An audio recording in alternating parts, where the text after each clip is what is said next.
Ladies and gentlemen, please take your seat. The show is about to begin. Presented by Front Yard Fantasy. I'm your host, Simon. Joined as always by my wildly handsome co-host, John Luke Garofalo. Our friend Coop with us, aka Coop A. Fiasco.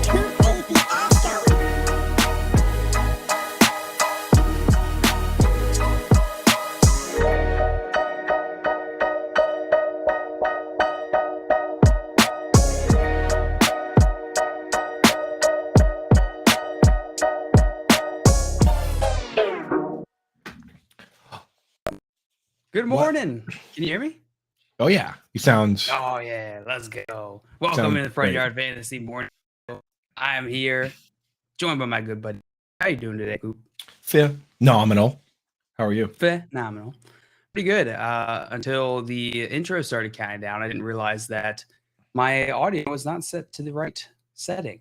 I was doing a little mad mid-intro dash. A little mad dash. I was doing something similar, except instead of messing with my audio, I was trying to have as many bites of my bagel as possible before. What kind of bagel?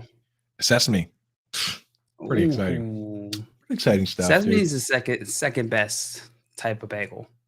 So, sesame to me is like locked in.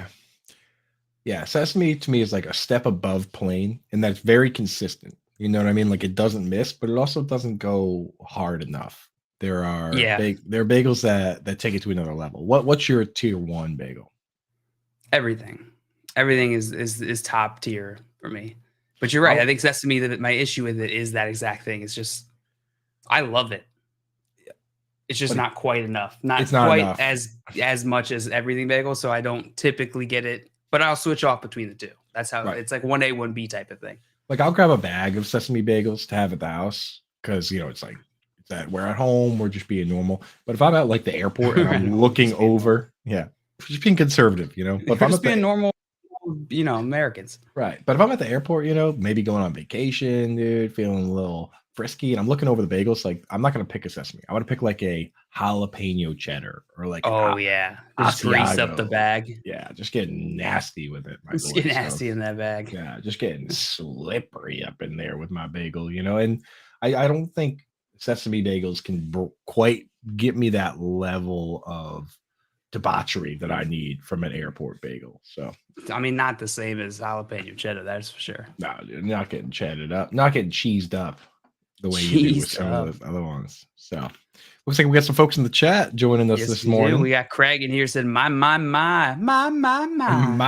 Oh my. Look at these thirst traps on the screen on Thursday. Oh Lordy, look at these. Lordy. Look at these tasty morsels on this Thursday. These tasty morsels. And we got Tommy in here said, life is precious, as all of us know. Thoughts and prayers to Foster Moreau. Short and sweet. I love it, Tommy. I love it. Possibly your best poem, man. Possibly your best work yet. And that is a good segue. I think it's that time. Bring your own breakfast, where you bring your breakfast. We bring the news and the weather. We should also our own breakfast. We'll mention quickly what Tommy's referring to those that don't know. And this type of stuff, there's two ways to look at it. Obviously, getting bad news is the worst. But at the same time, like, because of what this guy does for a profession, they were able to catch this quickly. Foster Moreau, in doing his screenings, he's a free agent this year. So doing his screenings with new teams, they realized that he unfortunately has Hodgkin's lymphoma. So he's going to step away from the game, start treatment immediately. But, I can't help but immediately think of the flip side, where it's like a lot of people don't go see the doctor as much as they should, right? They definitely don't get as intensive screenings as they should. So, like I said, on the one hand, it's obviously awful news. But on the other hand, it's kind of a blessing that, he works in a field where they scrutinize your health, and they were able to find this, and they're hopefully going to treat it. And if all goes well, maybe he'll be back playing football someday. Obviously, his health is first and foremost, but we're pulling for you, Foster. So, obviously sending good vibes to him and his family this morning. Absolutely. Absolutely. Yeah, no, this is bad news, always bad news, but we are right there with you, Foster, giving you support here from FYF. From the FYF community. So FYF community. There's some other big signings, Coop. We got a bunch of big news. Felt like a little second wave yesterday. yeah, we got some names sneaking on in there. Before we get to the signings, though, I think we should talk about the big boy maneuver. Ooh, The big boy. Elijah Moore traded from the Jets to the Browns, and the compensation suggests that not only the Browns but the Jets also believe that this is a good player. So, typically what happens in the NFL is if a player hits, he goes for more than what he was drafted for. If he kind of has floundered, then he goes for a lower price than he was drafted for. Elijah Moore was drafted in the second round, and he was traded here for picks 42 and 74, which, the way I look at it, that's more draft capital than was spent on him in the first place. So it sounds like the Jets think this is a good player. He's just not really a good fit for them. And the Browns clearly think he's a good player. What do you think, JL? You think Elijah Moore is worth picks 42 and 74? Or sorry, Yeah. it's pick 42 for Moore and pick 74. So it wasn't him for They're 2 picks. swapping. They swap. Yeah, picks. so that actually, that I had it backwards. It actually works the other way, where the Jets are saying, "Hey, we spent the second round pick on this guy, but we're willing to give him up for less." So sorry about that. It's actually the other way. So Elijah Moore, they're kind of cutting bait, saying, "See you later." Yeah, I mean, all of these just issues between Elijah Moore and the New York Jets definitely reduces his value, right? Like, they know he's not going to play. Everybody knows he's not going to play. So that gives leverage to these other teams, to the Browns, take advantage of the situation, take advantage of that lack of fit there. And I like this move for Elijah Moore. He's about to be we were just talking about who's going to be that number 2 on that Cleveland offense. Elijah Moore all of a sudden popping in there with, he's going to have Deshaun Watson back there throwing to him. And all of a sudden he's going to get his shot to shine. So this is his moment now, right? This is what he was fighting for, was super upset about. Yeah, but when I was talking about this team this offseason, I was like, maybe they should sign like a Paris Campbell. Like he went to Ohio State and the fans would love him. They went above and beyond that. The rumors are that they were in the mix for Jerry Jeudy as well. They were talking about Jerry Jeudy. They're talking about Elijah Moore, trying to find that slot wide receiver. And those are much bigger names than Paris Campbell, in my opinion. Right. Yeah. So I think they found their guy. The real question for fantasy football, since we do like to talk about the fantasy implications, here's what it boils down to. Amari Cooper is going to be your split end. David Njoku is going to be your tight end. Those guys are paid a lot of money. They're probably going to play 90% of the snaps. With Elijah Moore now, the question is, he's going to play slot, but what type of slot wide receiver is he going to be? Is he going to be a full-time receiver that plays the slot for 3 wide receiver sets, then moves to flanker for 2 wide receiver sets? Or is he just going to be a pure slot guy and come off the field in 2 wide receiver sets in favor of Donovan Peoples-Jones and Amari Cooper? The examples are a guy that just plays slot and comes out nowadays is Tyler Boyd, right? Because they have T. Higgins, they have Jamar Chase. So he's only playing like 60, 70, sometimes 80% of the snaps if they use a lot 3 wide. On the flip side, the guys that play slot and then switch to flanker are some of the guys we like best. We're talking Chris Godwin.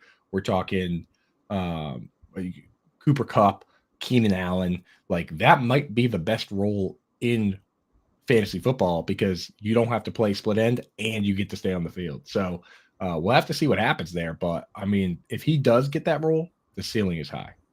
On the flip side, when I tweeted about that, Donovan Peoples-Jones' uncle immediately popped on my timeline and said, Donovan Peoples-Jones is the number 2 wide receiver. So you're going to have to decide whose word you're going to take for it, Simon. I don't know. Do you believe that John Peoples on this one, or do you think Elijah Moore is now the number 2 wide receiver? I think they don't have to be in a rush to make Elijah Moore the number 2 wide receiver, but the draft capital they traded shows me that they intend on making him the number 2 wide receiver. That being said, I don't think it's a foregone conclusion. There were obviously issues in New York. We're hoping that it was a team chemistry issue and that with a new location, he's going to be able to work it out. But that's still to be seen, right? But there is value in that role in this Cleveland offense. That wide receiver 2 role is open. We saw Donovan Peoples-Jones have some fantasy relevant weeks this season. If Elijah Moore shows up and does what I think the Browns are expecting him to do with trading a second, even though it was just moving down 30 picks, he'll be the number 2 by the time the season rolls around. Yeah, I mean that's generally how he's gonna. And we say this about the draft too, which is why draft capital is so important. When you spend on a player, the owner, the GM, they expect you to use that player. So he's going to get first crack at the, or he's going to get a fair shot, right? The first round pick guy always gets the biggest shot to get it done before they go away from him. So if they're going to trade a second round pick for this guy, you better believe that he's going to get a chance. At first I looked at this and my immediate thought was like, I know they're different players, but why a second for Elijah Moore when Brandon Cooks was out there going for a 5th and a 6th? Like, why that trade? But then I look at it, and Amari Cooper isn't on the world's cheapest deal, and that deal is coming to an end in the next, I believe at the end of next season. Elijah Moore is still on his rookie deal, right? So while they still have Amari Cooper, they've got Elijah Moore on his rookie deal. And then this could be life post Cooper for the Browns if it works out. It makes sense. I'm more comfortable with this trade. I think it makes sense given the Browns' position to go for a guy like Elijah Moore instead of a guy like Brandon Cooks. Yeah. And Craig says, who is the 1, 2, and 3 wide receiver of you 3? I would say that Simon is the split end, keeping us tethered, keeping us on track. JL is the star wide receiver that comes in playing flanker. And I'm the slot wide receiver that doesn't play full snap share because he goes to Europe for like a month at a time every once in a while. I was going to say 1A, 1A, 1A. 1A. I mean, in terms of targets. One of those, 1A, 1A, 1A situations. I'm like the Dennis Rodman that just disappears for a week at a time. But, You're the guy that goes off the baseball field that I taught us about during that one thing. Wait, here's a fire. Faces fire truck. Here's a fire truck, and he misses in an inning and a half. Huh? Yeah. Yeah. Somebody hear the wheel? I might be the diva wide receiver of the crew, but the TO. There was something I was going to say, but I was muted, and now I can't remember what it is. Something about Elijah Moore? Something about Cleveland? It was about Elijah Moore. Did you hear Simon, a fire you truck? had mentioned you said you mentioned it was they had to give up the second round pick. They really just swapped picks back. So I don't even know that it wasn't like a pick for Elijah Moore straight up. It was even cheaper, which is I think a nice aspect of that. I still think it costs more to go from a second to a third than to trade a 5th and a 6th altogether. Like, I think that drop from 2 to 3 is worth more. So even though they just swapped back around, like, I view this as giving up more than was given up in the Brandon Cooks trade. If that makes sense. Right? There is, like, I feel like the talent drop-off isn't linear from round to round. It gets steeper and steeper as the rounds go on. Maybe leveling out at a certain point. I don't know how much of a difference there is between a 6th and a 7th round draft pick. So in my opinion, 1 round. I mean, like, if you want to talk mathematically speaking, it does get steeper the farther you go because of the compensatory picks. So in the first 3 rounds, the 5th pick of the first round, you can compare it to the 5th pick of the second round. But after the 3rd round, there's sometimes 10 compensatory picks, especially with like the 2A resolution rules now, where if you lose a minority coach, you automatically get a 3rd round comp pick. Like, so last year, for instance, there were 10 picks. So a guy picked in the beginning of the 2nd round could go legit 70 picks before a guy picked at the end of the 3rd round. And each round, as you add those 10 picks on, now, the 7th round is almost the 9th round. So it definitely isn't linear. We know that. That's Absolutely. Math. That's math. We got Albert in here saying, good morning, everyone. What's up, Albert? What up, Albert? Welcome in, my Morning, friend. brother. Good to see you. Say ya. Good to see you. Good to see you. Yeah. This is I don't know if this is the really big news coming out of yesterday. I think there's maybe some bigger news, but I did find this one interesting. And I want to get your opinion on it, Coop, because I think it's interesting. We got this headline in praising Steve Belichick. Devin McCourty was speaking about the unintended truth about NFL nepotism.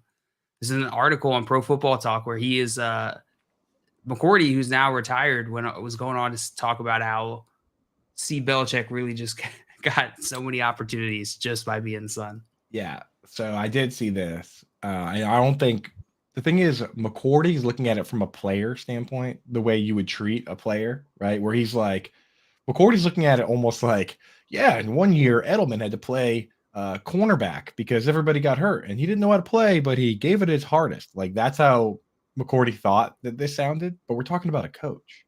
So when you have Steve Belichick, Steve Belichick 1 year was told 2 weeks before the season he was going to be the defensive backs coach, and he walked into a locker room that had Devin McCourty and Patrick Chung and like Razai Dowling, and McCourty is older than Steve Belichick, and one of those guys in the locker room he played with at Rutgers.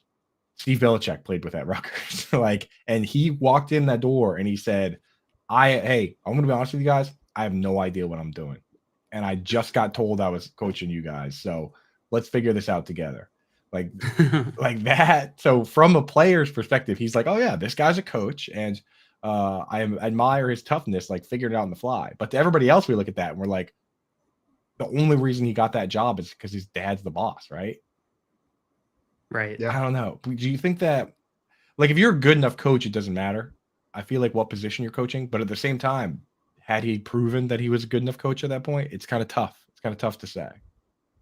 No, I mean, I think even Steve Belichick, based on the way he went about not knowing what to do there, sounds like he would even admit, I got this job solely because of who my dad is. Know what I mean? Like, it doesn't sound like he's sitting there trying to pretend this isn't nepotism. Now, that doesn't mean he can't become a great coach. That's not taking away accomplishments from people, but it's recognizing that opportunities are not evenly distributed in NFL coaching searches. Now, that being said, I feel like very recently we've seen 2 examples of staffs that have not gone the buddy method. The Carolina Panthers right now with Frank Reich really don't seem like they're hiring Reich's buddies. They're hiring a staff of some of the most competent coaches that they think they can find. And then it seems like Dable did a similar thing. It wasn't just buddy, close to Dable connected coaches. They were coaches picked from all over the place. So if these experiments work out in Carolina and New York, if we see New York continue to make these playoff runs, maybe we start seeing more GMs and more owners pressure their coaches. Hey, don't bring all your friends with you. Like, build me the best coaching staff. Yeah, it's a good point. Yeah, point. That's how, if you really want to go there, that's how JFK built his cabinet. He was like, for real though. He was like, I'm not bringing my buddies. I'm finding the smartest people in the world, in this country, and I'm bringing them in and just finding a spot for them. Like, that's how he found like Robert McNamara to be like the head of the State Department. Like, he was working at like Ford Motors, and apparently he was just like a genius. So JFK was like, let's go. Rather than just, hey, wise guy, right? Hey, wise guy. Rather than some of these guys that come in and they just pick one of their friends and like, you're a brain surgeon. Why don't you be the head of housing and urban development? Like that, which actually did happen, right? So so hey, I definitely prefer the part where you just give the jobs to the best and smartest people. Where Belichick to one degree has done both. Like with Matt Patricia, that guy is incredibly smart. He's a rocket scientist, so he just finds a job for that guy. On the flip side, he at least went to the school for it. He went to school for it. But on the flip side, you have him giving a job to his son when he doesn't know what he's doing. So we'll have to see if it evens out in the end. Tommy in here in the chat says Steve Belichick. Nice. I will. That was disgusting. That was pretty gross, dude. I will end this topic by saying that McCourty did come back at the end of that to defend him by saying, you know what? He did figure out, and he did an amazing job coaching us, especially against Tom Brady, where we had arguably our best game. And, apparently the game plan and everything that Steve Belichick worked up was a big part of that. So he did defend him in the end, but I don't think McCourty came off the way you thought he was when he was telling this story. Nice. Earndog in the chat says counterpoint. Does Bill Belichick even know that's his son? I mean, It's a good question. If not, then why the hell did he make the weird guy sticking his tongue out, the linebackers coach that one year? Or sorry, defensive backs coach. If he doesn't know that's his son, he's just like, you need to fill this position right now. Give me that weird effort that's always sticking his tongue out on the sideline. I mean, dude, look around the league, bro. Look at some of these coaches. Jonathan Mike Gannon, McDaniel. Mike McDaniel. I mean, the weird is the new cool as far as coaches go, dude. Well, then Belichick is what's a stereotypical example of cool? King guy. King cool man. If weird is the new cool, then Steve Belichick is Denzel Washington. Okay, there we go. That's a name I was trying. All I could think of was Mick Jagger, but I feel like that's a little dated as a cool reference. You just went to the Jonas Brothers lyric or whatever it is. Or the real person Mick Jagger, but maybe I got it. Isn't that a whole song? Yeah. Like cool, like Mick Jagger. If we were Jagger. maybe we should do That's what it is. Maybe we should do a draft. Next draft we should do coolest dudes. Right?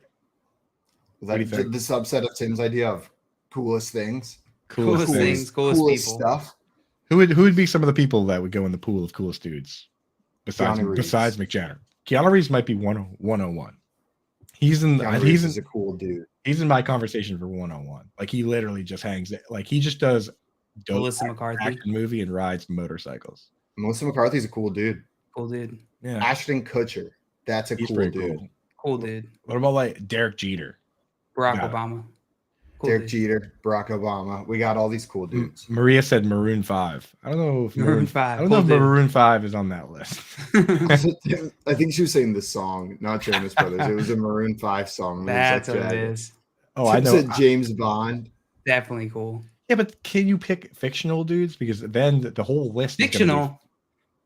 Sorry, it's. I just wanted to challenge the fact that you said James Bond was fictional. There's nothing more to that. I had nothing to say. If you're gonna be picking fictional dudes, they'd all be fictional. I'm trying to think who else. Justin Timberlake. Anthony Bourdain was a cool dude. Yeah, like throw him on the list. How long can we name cool dudes for until Forever. Keith shuts us off? Yeah, Keith. Not Keith. Cool dude. Cool dude. Ernie. And then Cool. Ernie. Dude. Cool dude. Yeah. Also, Tim said you're trying to tell me Keanu Reeves is real. Get out of here. That's true, dude. Yeah, but cool dude. Cool dude. Very cool dude. Speaking of cool dudes, Mecole Hardman signed with the Jets. Okay. Filling in that spot, Elijah Moore left. The hole left by Elijah Moore. How do you guys feel about this, Mr. Speedster? I think it was Joey who said it best yesterday that now Aaron Rodgers is going to feel really at home because they just have a room of guys and Garrett Wilson. Like it's Garrett Wilson and other. Like it's very familiar territory for Aaron Rodgers here. Yeah, I mean, here's the way I look at it. Even if they were to release Corey Davis, they have Garrett Wilson and Allen Lazard, which say what you will about Allen Lazard, but virtually nobody besides maybe DK Metcalf has more end zone targets over the last 3 years than Allen Lazard. So it's just with Lazard and Garrett Wilson alone, it's just not a good landing spot for anybody else. Even if Corey Davis is there or not. So I'm not interested in Mecole Hardman at all. And I wasn't before, so it's fine. Ouch. Sorry, Mecole. Real. Sorry. No, I tend to agree with you though, Coop. Maybe he'll have a game or two. Like, don't get me wrong. For fantasy, he'll have a week or two that's probably where he's the guy. He's the one who ends up in the end zone. But I'm not getting hyped for this. I'm not getting excited. I'm not jumping out of my britches to draft him 5 rounds earlier than I was before. These britches are staying on. We could just slap the ultimate cop out label on him if you guys want, and just say maybe in best ball. You want that's the ultimate fantasy cop out. Maybe in best ball. Like that's literally that's what if I say maybe in best ball to you on Twitter, what I'm actually saying is leave me alone. This should be a tier of player. Like it's like the can't be bothered to even put the effort into thinking about it because it's probably irrelevant for fantasy. Maybe in best ball. Exactly. Like if I say I like him in best ball, that means that it actually is like an explosive field stretcher that is going to be boom bust. If I say maybe in best ball, that means shut up. It means like Tutu Atwell. Tutu Atwell, exactly. Yeah, maybe in best ball. Literally, I just said that on Twitter yesterday about Tutu Atwell. Maybe that's why it was in my mind. Why am I only thinking of Rams wide receivers whenever I think They're all perfect. Did you go to All Van perfect. Jefferson next Yeah, to? and then I went to Ben Skowronek. They're all perfect. Yeah, you go through the list there. You could put even Allen Robinson in that list. My favorite part about this this Mecole Hardman signing on Reddit, on the thread on Reddit, is the top comment here. This guy says, "Who are the Chiefs wide receivers at this point, lol?" And then the first reply to that is, "Doesn't matter. Kelsey is always open." It's true. So they have Tyreek. Oh, wait, no, Tyreek Hill is gone. So they've got Juju Smith. Okay, wait, Juju Smith is just gone. They've got Mecole Hardman. No, it's not. That's 3 bongs, Simon. You got this, buddy. You got Marquez this. Valdez-Scantling. Is that the only living wide receiver on the roster? And they got Sky Moore over there too. But Casquarius Green Jr. That is pretty. Yeah, that is pretty. It's pretty alarming. They got to go. You think they'll target a wide receiver in the draft? First round is what I meant to say, not just the general draft. Potentially. They are. We've seen them do this before. The Chiefs are one of the teams that generally has the ability to use their first round pick as a luxury pick. They did it with Clyde Edwards-Helaire. We'll see if they do it again. Just burn that pick. They don't even care. No, just get a new toy for the quarterback. Tim Wright bringing up an interesting name, Justin Ross. I actually just saw a clip of Justin Ross running up a hill that was posted. Which how do you look? You're a sucker for an off-season exercise clip. I was like, That's a big hill. Look at this boy. It wasn't even that big of a hill. His legs appear to be working. But he did. I will say this: his legs are working, which that was a problem for him. He also has a bigger problem. He has a congenital spine issue, and it's one that is because we've seen guys play with it before.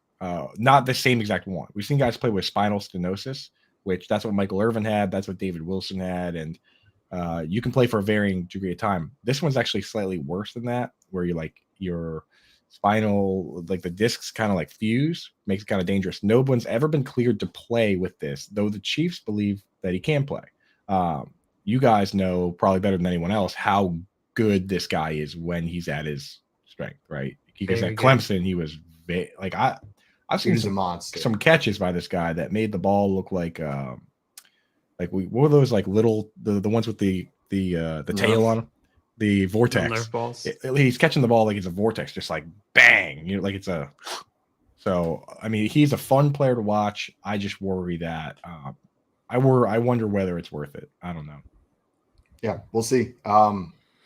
There were, like you said, Coop, there were worries and reports that he would never play again whenever the news of this came out. But when the news of this came out, he was a first round. He was projected to be a first round pick. Yeah. Now we're talking about him playing, but if he's out there training, like I'm in his corner. That would be a sick story to watch this year. I would love to see Justin Ross come out. And that wide receiver room's relatively open. You're telling me MVS and Sky Moore are an impenetrable wall on that starting front for wide receivers? Kadarius Toney, we forgot to mention. Kadarius Toney, he's going to be trying to smash through that wall as well, get on the field every snap. He might have already beaten out Sky Moore. I will say with Kadarius Toney, if you look at, there are some metrics that the metrics hawks happen to love, which the behind the they swoop in, they're like metrics, every step on target. But like one of the ones that they love is yards per route run, which measures how it's a good measure. It's a good measure of your usage, especially when you have limited snaps, because the top guys are all over like 2 yards per route run. And then anything up close to 2 is pretty good. There are some guys that at times can hit like 3, which those guys are just absolute monsters. But Kadarius Toney led the team in yards per route run, 2.15. And basically the idea of metrics like that are you take those metrics and you pour some more extra snaps on there, and now you have a fantasy relevant tree that grows from a little bit of snaps, a little bit of pineapple snaps. You put some snaps on there, dude, and you got a fantasy relevant player going. So that's the idea with Kadarius Toney, is that he is very efficient with his limited snaps, and if he gets more, maybe he'll be good. Maybe the Chiefs are his oyster. And then Albert says, watch the Chiefs trade for DeAndre Hopkins, which would immediately vaporize everybody on that team besides DeAndre Hopkins and Travis Kelce. And that could happen. And that would be sick. That would be so great. Yeah. That would be phenomenal. Instead of every week being like, can I start Juju? You have to start Juju. You got to start Juju. Like, that was the game I played every single week this year. Yeah. I love that, like, we're just, like, deep down, I'm supposed to be a Patriots fan, and you're supposed to be a Browns fan, and your Browns are supposed to be competing with the Chiefs, but you're still just like, yeah, but that would up there. You're like, yeah, but that would be so cool, right? Like it would be. Honestly, it would make more sense for you to be unhappy about it. I'm just realistic. Like competing with the Chiefs, not really. I mean, neither are the Patriots at this point. You're right. We can just enjoy the Chiefs together. Yeah, let's get DeAndre Hopkins and Saquon Barkley on that team. My boy's got a legacy to defend. My boy Tommy. So that's what we're kind of rooting for. Did you bring up DeAndre Hopkins from Albert's comment? Yes. Yeah. Okay. I didn't know if that was from Albert's comment or you're just saying that as an extra. Yeah. Yep. No, we even said Albert's name and everything. I even said Albert's name. Yeah. That was great job, Albert. This show. That was so proud of you. This show. Also, Craig said, I thought Coop said Diedrich Bader, not Derek Jeter, whenever we were naming cool guys. Who's Diedrich Bader? American actor and voice actor, comedy centered and voice acting related roles. Oh, yeah. Of the Drew Carey show and Beverly Hillbillies. Yeah, he's way cooler than Derek Jeter. Wow. Nice pull, Simon. I knew that from the top of my head. Who was he in Napoleon Diedrich Dynamite? Bader. What a cool dude.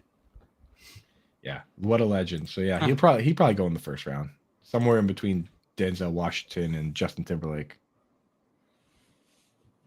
Well, speaking of Diedrich Bader, an entirely different guy had to give comments on why he picked the team that he signed with. Juju Smith-Schuster was asked what enticed him to sign with the Patriots, and he had 3 words. It was Belichick. So he said he wanted to go play there because of, I'm assuming, Bill. It's only one word. It was Steve Belichick. The words "it was" were his words as well. The quote started immediately after. Okay, I see. The quote started it immediately was after Belichick. 3 words. It was Belichick. I got you. That's a funny way to deliver that line, though, on his part. 3 words. It was Belichick. I said the 3 words part. He didn't say the 3 words part. He said, I have 3 words for you. I'm gonna kill you. That's like what you would say if you were like lying on the ground with like stab wounds and somebody comes in, they're like, Juju, and he goes, 3 words. It was Belichick. I'm gonna kill you guys. We haven't commented on the actual thing one time. Okay, 911. I've got one more thing to say. He said it was Belichick. You forgot the beginning part of the 911 call. I have 3 words for you. Okay, Simon, we'll stop now. Don't stop. Keep it going. For the full quote, he said, to be honest, it was Belichick, man. Ooh, that's to be honest. That makes more sense, yeah. 3 words was fully a flourish. 7. On my own part. So it was 7 words. Yeah. So he's lying on the floor covered in blood. I have 7 words. To be honest, it was Belichick. Man, this really hurts. Yeah, but no, I mean, that's like he's a great coach. Yeah. What can you say? And he's played against him. So Juju's been on the other side of the field playing against him.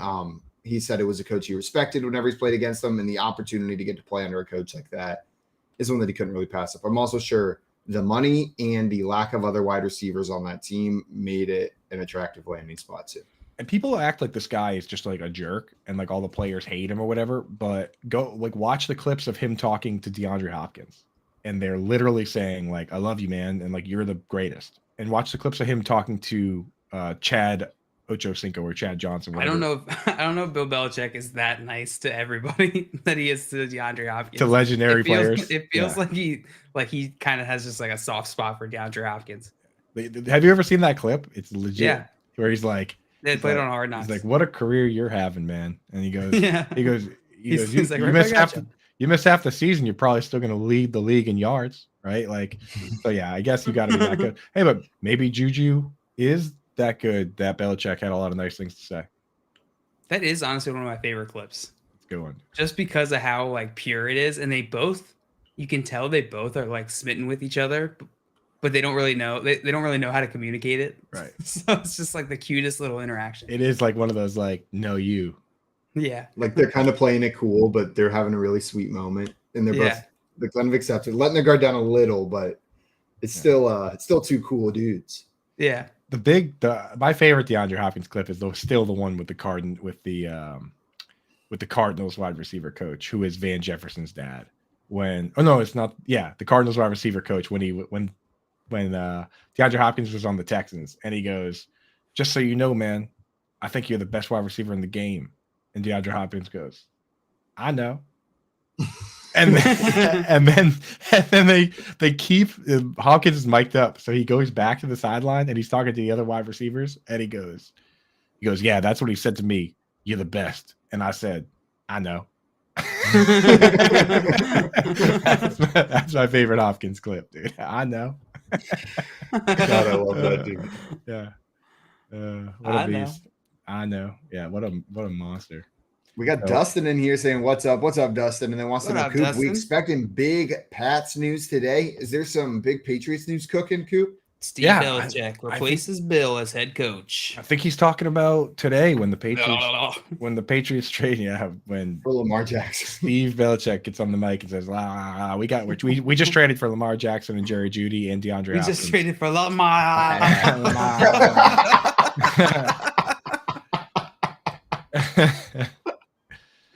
Yeah.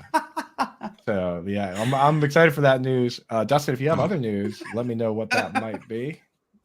And if it's related to Lamar. Steve Belichick, man, that would be an all-time great press conference if we got that moment. Woo! Well, that was what I had to say about Juju Smith-Schuster. Three words. Hope you 3 words. Hope you do well on the Patriots, and good luck with Steve Belichick, my friend. Man. Guys, I saw on Reddit that somebody put a visualization together comparing all of these scoreboards of each NFL franchise, and that Keith's got it for us. Ooh. Let's get it up there. Get it on. Oh, I don't know if you can even read that.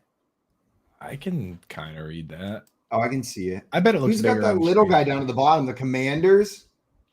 So the very so top the one's got to be Commanders are Cowboys.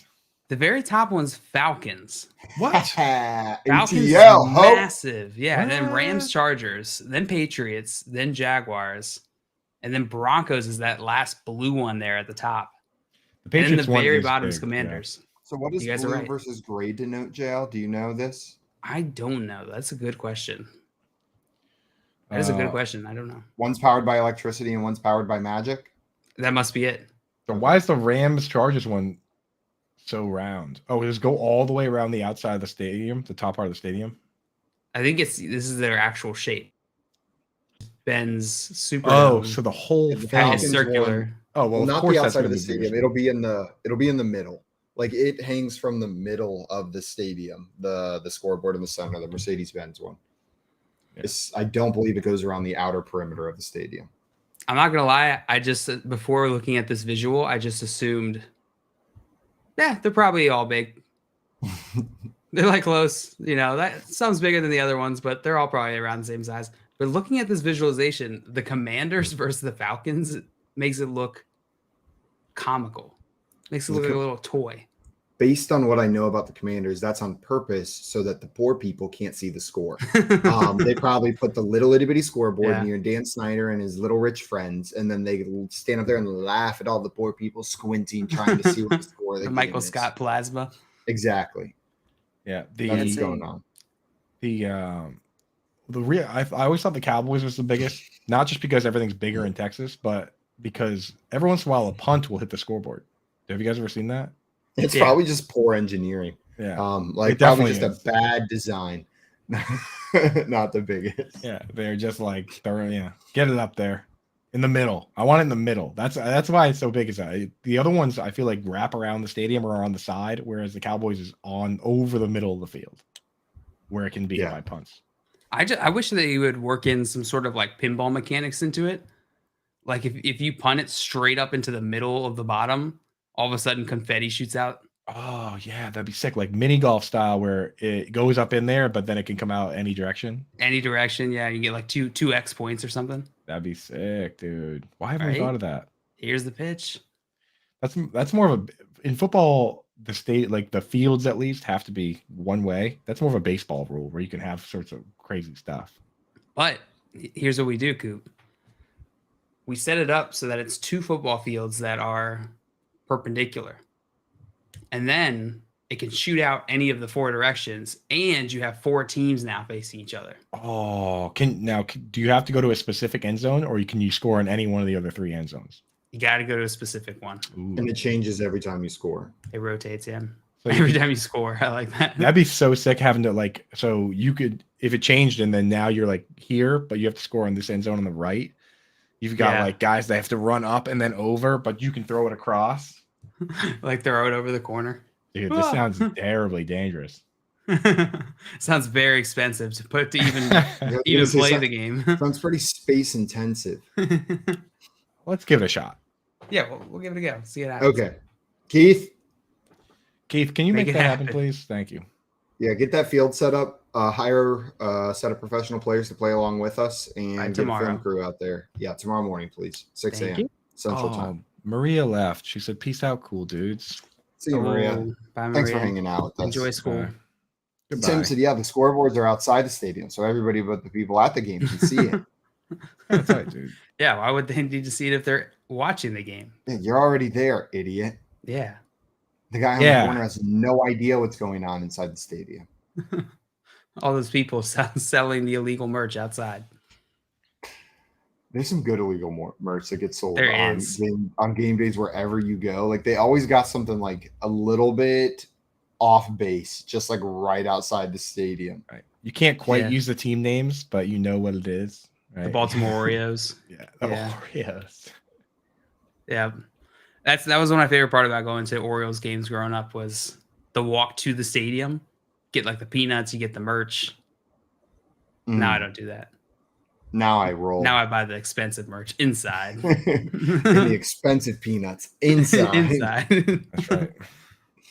I don't eat street peanuts anymore. Just get out of my face with your street peanuts. The best peanuts I've ever had have been slapping peanuts. Peanuts out of people's hands. Peasant. they just bought it next to me. They just happened to be walking by. But you also happen to be at a Texas Roadhouse, so it's totally okay that you slapped it onto the floor. It's fine. They're just going to get some more. They're like, oh, wow, okay. I actually really like the Texas Roadhouse. I don't know about you guys. I think that's a top tier chain restaurant. I've been like 2 or 3 times, and every time something weird's happened, so I generally just avoid Texas Roadhouse. No. Describe something weird. Yeah, give us an example. Okay. Disclaimer. A dude slapped all the peanuts out of my hand. And he said, "You called me a peasant." He said, "We got the mile." Steve Belichick. What happened? I've told you the story about how I accidentally went on. This was 8-9 years ago on a date with 2 different girls from the same sorority in the same day. One lunch date, one dinner date. They found out, revealed it to me. But one of the things that they then did is I was meeting up with the other one for lunch again the next day, and in walks the other girl, sits down across the table from me, and they think it's freaking hilarious to have both of them show up at lunch at Texas Roadhouse. But now, like, I'm the asshole who went on a date with both of them. Of course, I'm paying for the entire thing. Know what I mean? Like I'm the idiot who made this situation happen. So they were comedians about it, but that's the last time I've been to a Texas Roadhouse. I don't know that was Texas Roadhouse's fault. Were you able to swing one of them? Did you do like a roll? No, I just got extra rolls and called it a win. I think that's some extra takeout.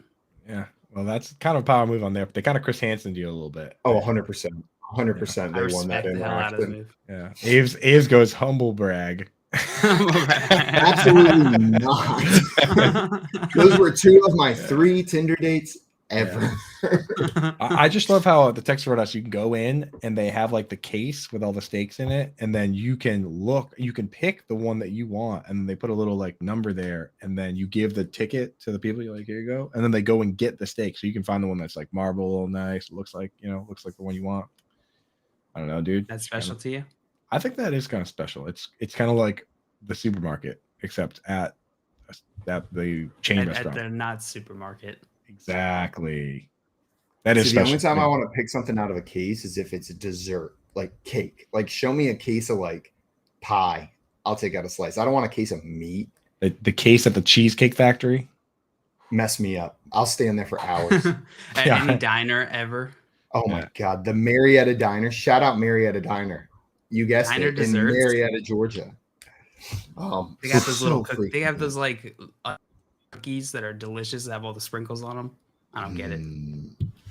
Also, Dustin in here giving us a warning saying I would skip the hardwettle today. Coop could do it, but it was hard. Ooh, ouch. I love that response. Oof. Also, Easy Abe said, you guys get dates on Tinder? Why don't you guys should do the hardwettle today? To just you two should do it to prove Dustin that. So here's the problem. I gotta prove nothing. We could just as easily prove him right. I guess if not more easily prove him right. Sure. Like this, I've got plausible deniability that I absolutely can solve it no matter what. So you guys are electing not to run the 40? I'm not running the 40 today. That's honestly, that's the smart move. We've seen it time and time again. Hey, guess what? Speaking of guys that didn't run the 40 at the combine, elected not to, Jackson Smith-Njigba put on the cleats that he likes to wear on the surface that he likes to wear at the Ohio State Pro Day yesterday and ran a 4.5 to great applause. And everyone said he's the wide receiver 1. So guess what? Not running the 40 at the combine works just fine. Yeah, but it probably hurts his feelings because I saw like one report about Jackson Smith-Njigba from Pro Day, and then about 4,000 scouts, analysts, reporters, coaches, and other players just salivating, drooling at the bit for Marvin Harrison Jr. Yeah. It's all anyone can talk about after that Pro Day is Marvin Harrison Jr. and how like he'd be number 1 wide receiver if he was draft eligible today. He's maybe a top 5 draft pick next year. If I was JSN, I would have been like, dude, can you just take the day off, man? Like, this is my day. Why is he going out there as a sophomore doing the Pro Day? Just showing him what he's got. Just humbling JSN. He's like, oh, JSN, number 1 wide receiver. Watch this.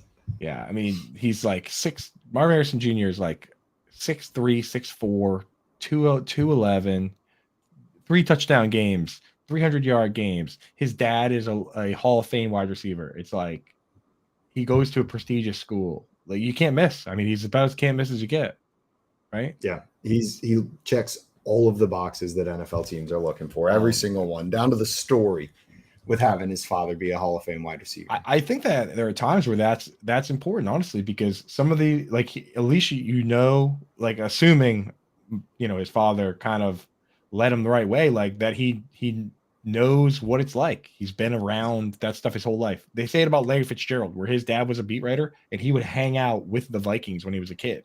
And then when he got to the league, he knew exactly how to act. Sure enough, he plays until he's 75 years old. So I don't know. There's something to be said about that. The guys that know how to act and act like you've been there. Top 5 pick. I like the sound of that. To the Patriots. I'm not saying it's definitely going to happen, but it is. But it is. But it is. Yeah. I love the idea of like the Patriots picking the sons of like their rivals, and then now they have to root for the Patriots. Like this year, I want the Patriots to pick Joey Porter's son, Joey Porter Jr. Is like and he's a cornerback that would fit our scheme too. Like I'm just like, let's pick him and make Joey Porter root for the Patriots. That'd be great. Just like Rex Ryan's son. Just start picking like all the like the rivals' kids. Everybody's kids. They changed the name of the team to Bill and Sons. Yeah, let's get Arch Manning, right? Like let's just get them all and then make everyone change their tune. I want to see Peyton Manning in a Patriots jersey. Bill Belichick's plan is to just collect the Hall of Fame on the sideline via their children. Like you just one by one start drafting Hall of Fame children and then get their dads on the sideline. Yeah. Next level strategy. Not just any Hall of Fame kids. like they had to have played for a team that doesn't like the Patriots. Like, I want Steelers So kids. 31 other teams. I guess that's true. I'm trying to think of who our least rival. I feel like we have like a bit of a bond with Cowboys fans, as like just hated. Like everyone hates Two hated bullies teams. become friends. I honestly think that's a little bit of the case. Where like I kind of like Cowboys fans. I'm like I know what you're going through. Hey, over there. you're mean to people. Man, everyone's Yeah. There's a they subreddit. hate our championships, and they're so mean to us. Just what $100 bills. 6 rings. Yeah, there's a subreddit called the Evil League of Evil that is exactly that. It's just like it's Patriots, Cowboys, 49ers, Steelers fans just in there being like, everybody hates us because we're the best. Speaking of that's why. Harrison, this is a segue. It's just a segue back to, I guess, what we were talking about. But Jordan Reed from ESPN put out a tweet yesterday about him saying, quote, like window shopping at a Lamborghini dealership for the model that doesn't come out until next year. Wow. And saying that was a text from an NFL scout that he got at Ohio State. Dude, I would have texted him back immediately and been like, so what is JSN, a Subaru? And he would have been like, haha, good one. You would have reacted heart. Yeah, well, I guess. Well, I mean, it does tell us one thing. That guy doesn't think that Jackson Smith and Jigma is a Lamborghini, or I guess or maybe an old model. Yeah, this year's model, even the current model. He's saying like he didn't even say that he wasn't the current model. Just they had a sneak preview of next year's model there, and holy cow, he can't wait for that one. He good. Yeah, it truly seemed like every other tweet I was seeing was about Marvin Harrison. Jill, another one that I thought was funny, Albert Breer had some quotes from the Ohio State Pro Day from NFL coaches and personnel guys.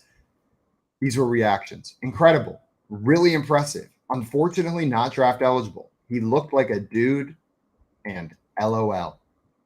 LOL. I feel like that one speaks so loud. Like if somebody asked, like if an NFL scout was asked, how do you feel about Marvin Harrison? And they just said, LOL. And walked away. Like, dude, like don't ask stupid questions. Yeah. He's phenomenal. He's perfect. So good. We got a little bit of other minor news yesterday regarding quarterback Russell Wilson from Ian Rappaport. He said Russell Wilson had arthroscopic surgery on his right knee after this past season, and hopefully it'll be fixed. They are expecting him to be back and ready, like full ready to go by OTAs. So minor news, but something to keep an eye on. They say it was something that was bugging him for the past couple of years. He's had decent seasons and bad seasons with that. I can't imagine it was the only thing causing him to play poorly last year, but it definitely didn't help. So new coach, new knee, new Russ, who dis? Let's go. Who dis? New phone. I take little stuff like that and put it in my bag of tricks if I'm arguing with anybody, and just like, well, he had a hurt knee, right? So he had arthroscopic knee stuff. They scoped the coach of the Atlanta Falcons, arthroscopic. Yeah, Arthur Smith. Arthur Smith. He had an Arthur Smith knee. All right. Well, you guys want to get into the Weddle?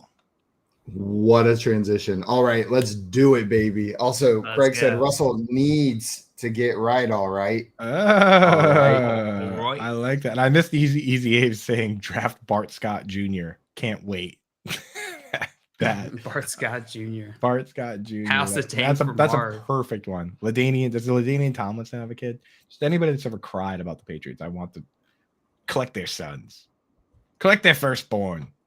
One other thing I'll add about Marvin Harrison is just in one of the Reddit threads, one of the many Reddit threads about him yesterday, I found just a gaggle of Bears fans just dreaming. Like they were having like a collective daydream where they were just building off of each other, having Justin Fields throwing to DJ Moore and Marvin Harrison Jr. starting next year.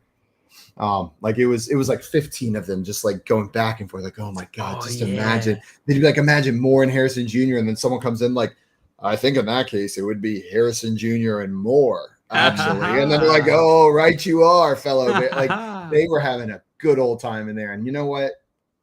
It's a time for optimism, my friends, Bears fans. That was you had some rough moments that season. Good for them. Enjoy it. You guys ready to get into that, Weddle? Yeah.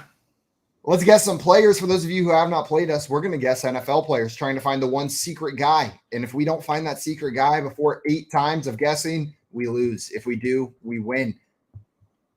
And we like winning. And we like Sure winning. do. Coop, who's that name? So let's start with Austin Hooper, because that was some news that we were supposed to talk about, but then we didn't. Austin Hooper signed with the Las Vegas Raiders. Now they have Austin Hooper and OJ Howard. And the good thing about that signing is we never need to think about either of them ever again for fantasy football. And complete analysis done. Yeah. Nice little wrap up with this signing. Yes.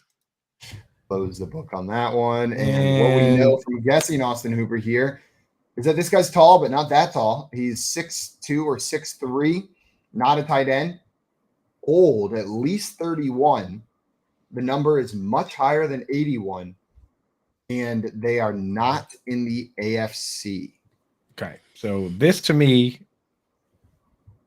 guaranteed. So it's a wide receiver. We know it's a wide receiver because That's how I'm feeling as well. there's no running backs or quarterbacks that are number 80 or 90. Yeah. Yeah. And it's not a tight end. And there's no running back that's 6'2" or 6'3". It's called Derrick Henry, or that's it. Right. Weddle is not updated yet. So it So we still need says an Tennessee. NFC. We need an NFC wide receiver, yeah, because it says Tennessee. Yeah. Or it's And not that it hasn't and updated. I think it's because they haven't signed the official Oh. deal. Weddle updates when it's official that they're on the other team. Also, he's older than 30, which there's Yeah. not that many wide receivers that are 30 plus. There's enough. What DeAndre about Cooper Adam Kupp? Thielen. Cooper Adam Kupp? is Thielen, one? I think, is his number 10? He does have a low number. It's Cooper not Kupp. 10. It's not 10, but I think it might be 18. Let's try Cooper Kupp. What do you think? Let's go for What it. number is Cooper Kupp? 10. 10? So it needs. Yeah, I just found out. And Cooper Kupp is incorrect. But good news. The height, exactly right. This player is 6'2". They are not a wide receiver, though. So we were barking up the wrong tree. How is Huh. that possible? It's probably a quarterback, would be my A guess. high-numbered 6'2" is quarterback? a, There's no quarterbacks that are number 80. Oh, we know that? It could be a high-numbered I quarterback. mean, it's got at that point, it's that or a It's- running back. I don't think it's a 6'2" running back.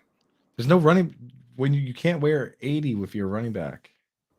Are these the new rules, Coop, or are So you you using have the just old rules? simultaneously said that it is not a running back for sure because they can't wear that number, and looking not a at my- quarterback for sure because they can't wear that But number. it has to be. So I'm just going to tell you somewhere you are incorrect. You got to revisit your logic, It's- my guy. It's probably what number is Taysom Hill Not wear? a running back. Not a What quarterback. Not a running back. Not What a number is quarterback, Taysom not Hill a wear? running back. Taysom Hill's not a quarterback. What is why is 40 stick out? That's not right. I don't know what Taysom Hill's Is number it Felipe Franks? It might be Felipe Franks. You want to try Felipe Franks? Is he NFC? Go with Taysom. He's not even in the system. Oh no, he Taysom's is. not 6'2" or 30. This Franks guy's also 32 or older. Franks is too young. Franks is much too young. He's Yeah. not 32. Blaine Gabbert, is he an old guy? He's Yeah, he's the AFC. No, what? He's NFC. He's on the NFC. Bucks. All right, yeah, He go saved some people from the ocean. He did. Blaine Gabbert, but he doesn't try wear. Blaine Gabbert. He's not like 85. He's not like number 85. Okay, so it's not a quarterback. So we know this is a 6 foot. Is this Derrick Henry? Is this a fullback, dude?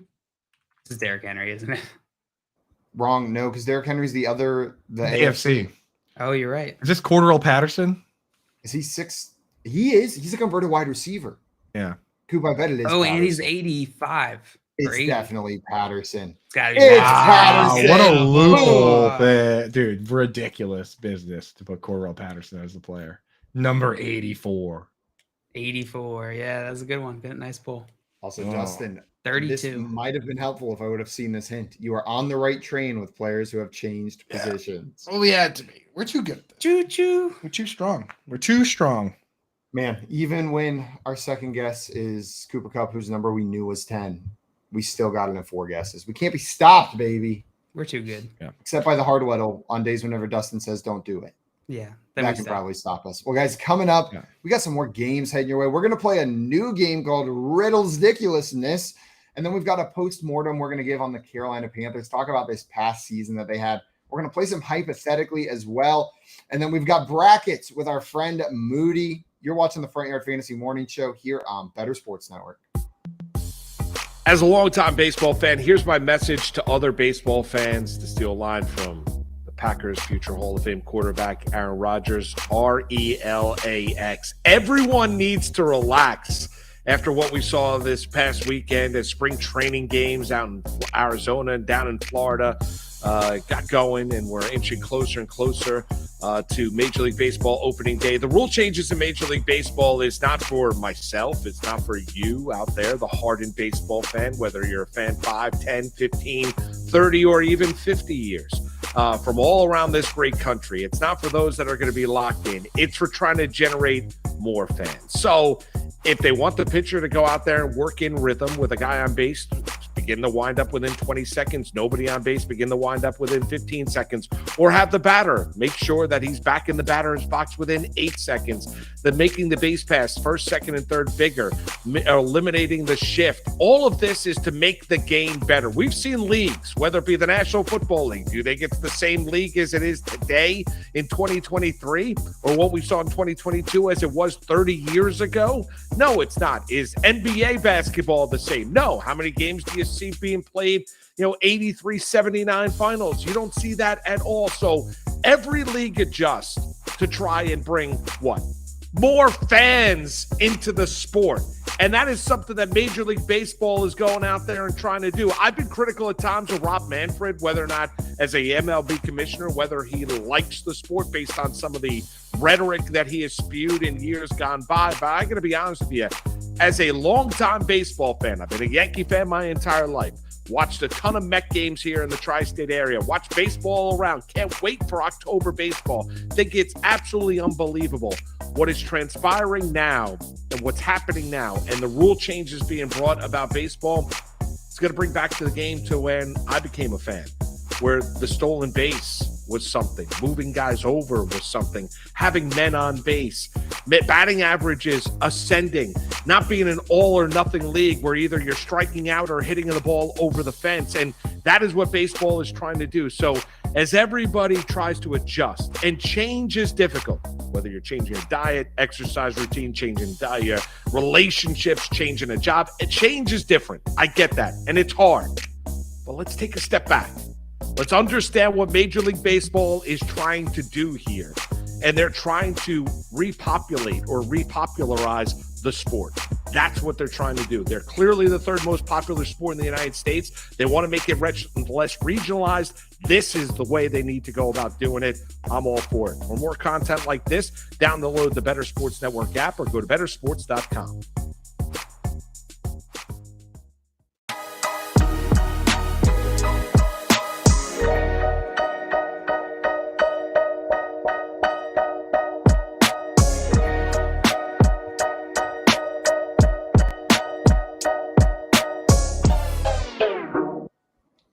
What's up, everyone? Welcome back to the Front Yard Fantasy Morning Show here on Better Sports Network. We are about to get into a new game, Riddlesdiculous, and our friend Joey is going to be joining the show to play along with us. I hope Joey's wearing a gray shirt today. He looks extra sexy in gray whenever he is. Just makes me want to snuggle him. Oh, yeah, every time he's wearing a gray shirt, I get a little bit of gray. Yes, man. What's up, Joey? Welcome in, my friend. How we doing today, boys? Doing good. Doing pretty well. What about you? Good. I'm doing great.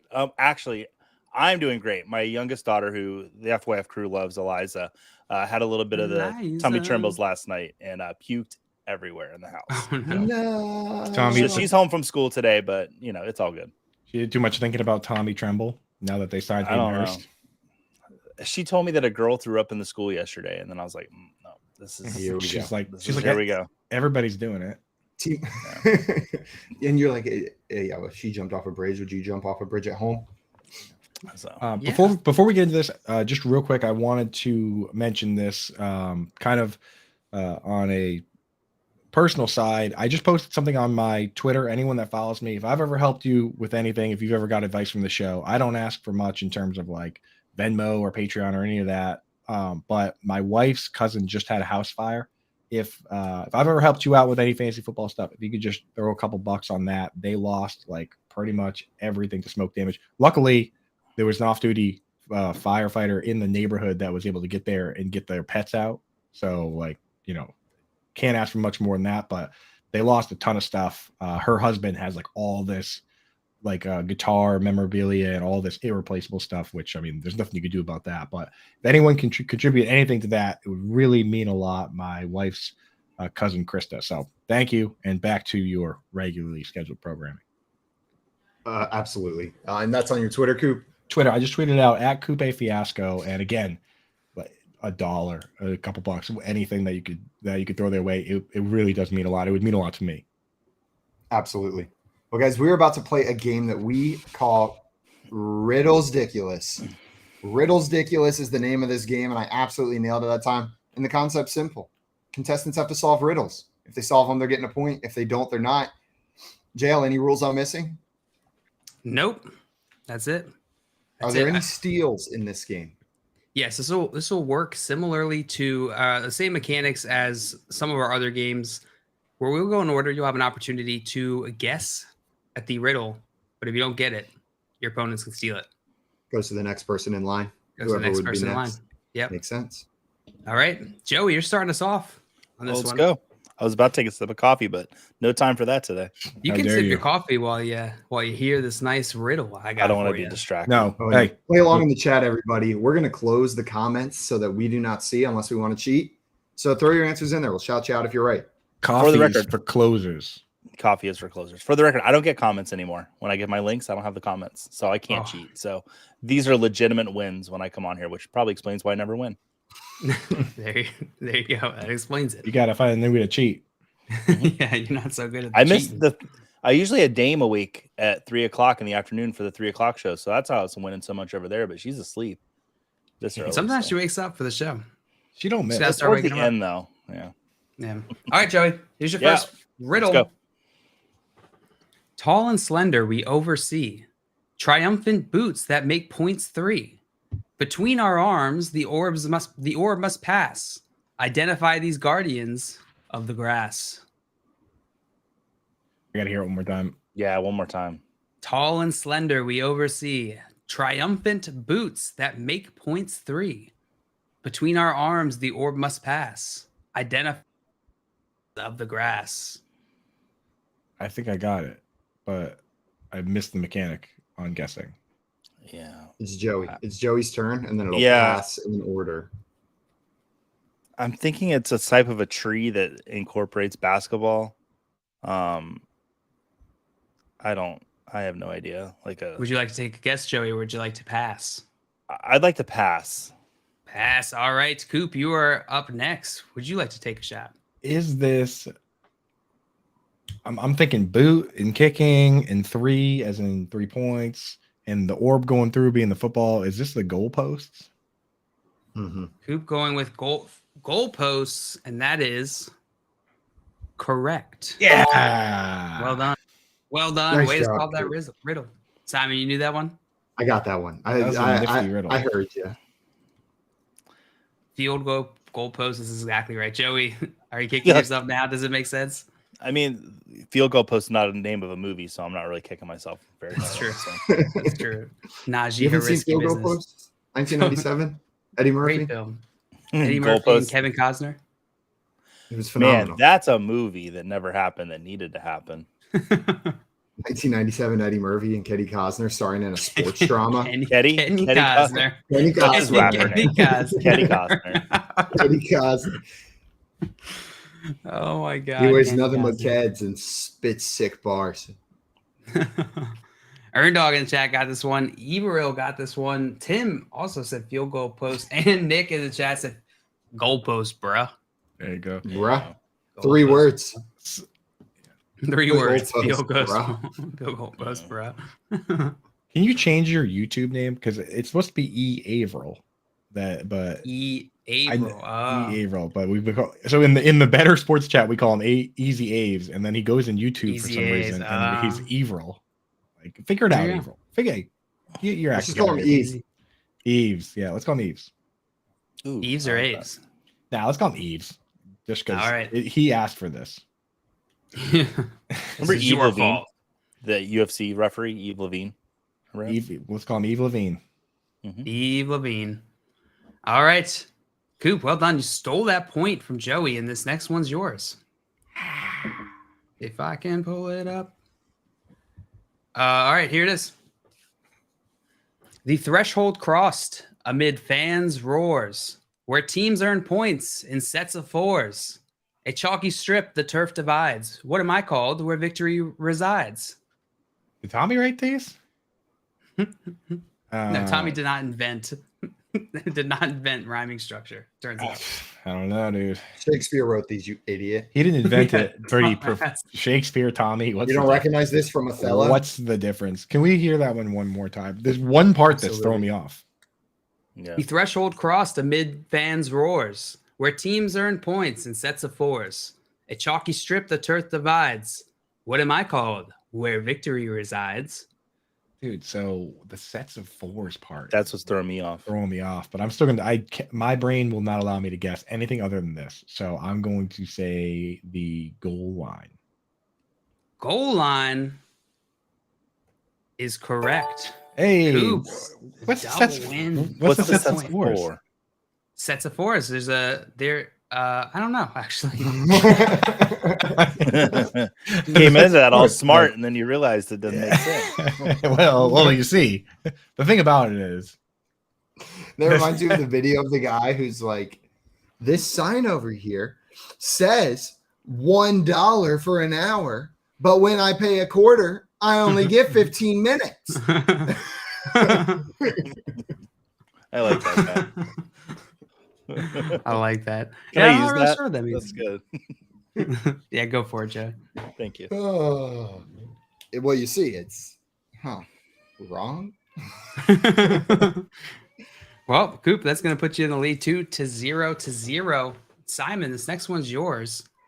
I figured out the sets of four. If you go for two, it's 8 points. That's 2 sets of 4.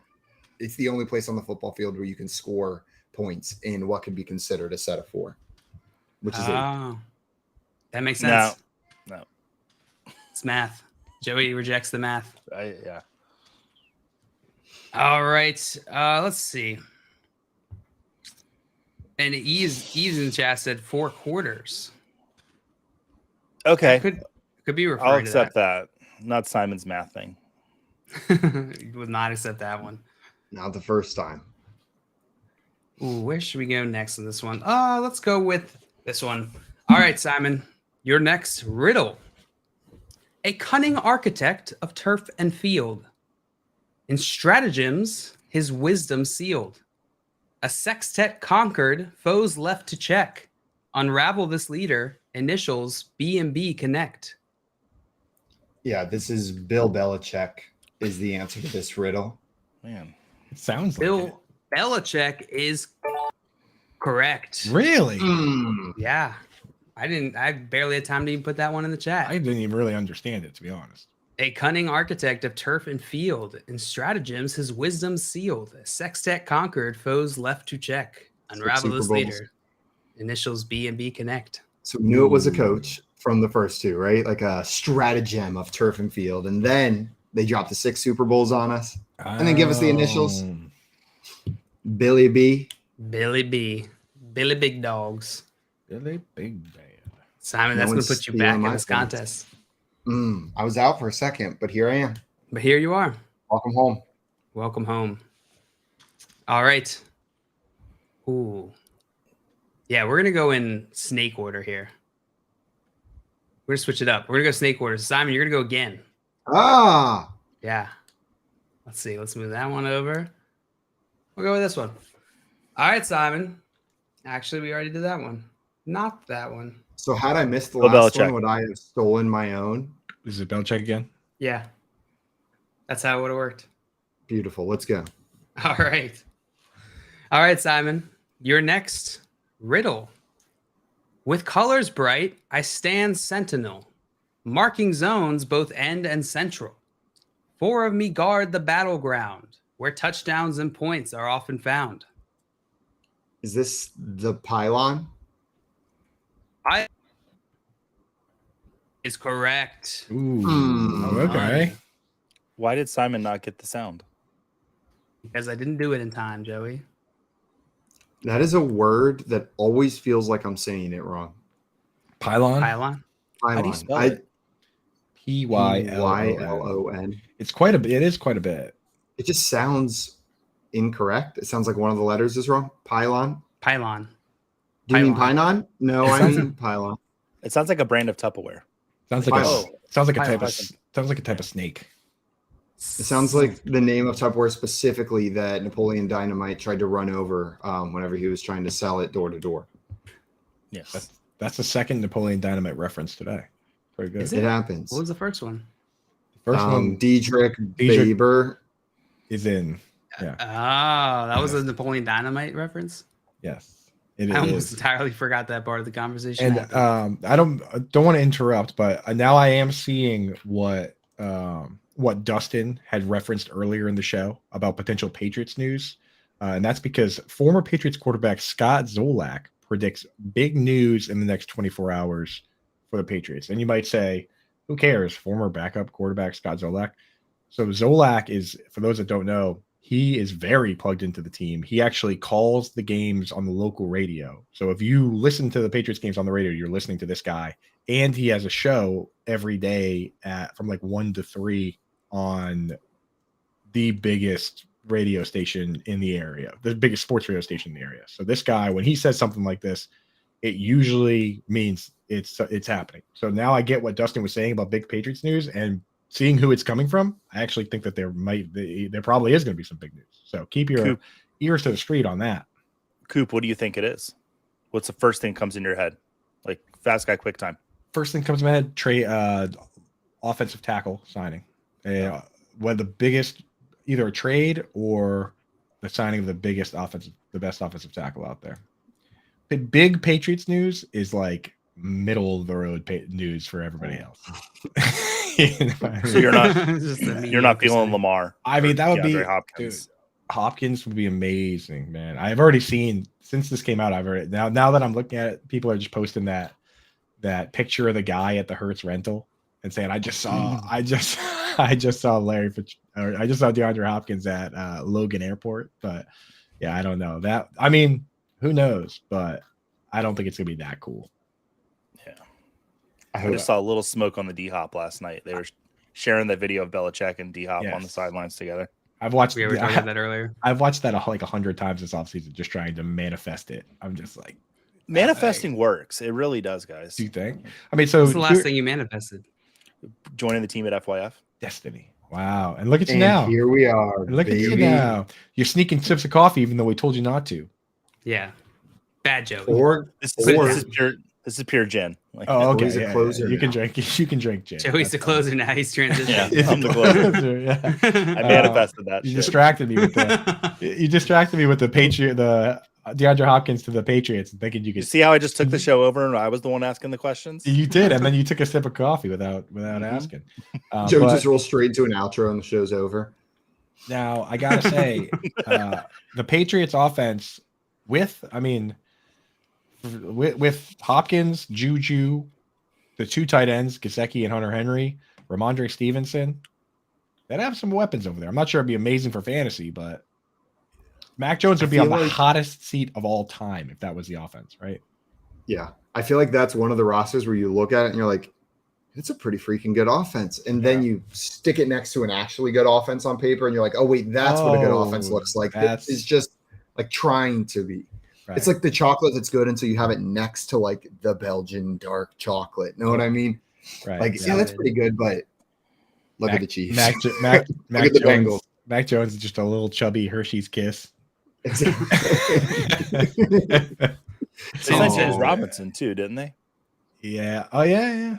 To a lot of money, to way more money than Damon Harris got. So they must really like this guy, or they must think he has a bunch of Robert Saleh's secrets. We should get you a James Robinson jersey. Yeah, as you can tell, I'm really fired up about this trade.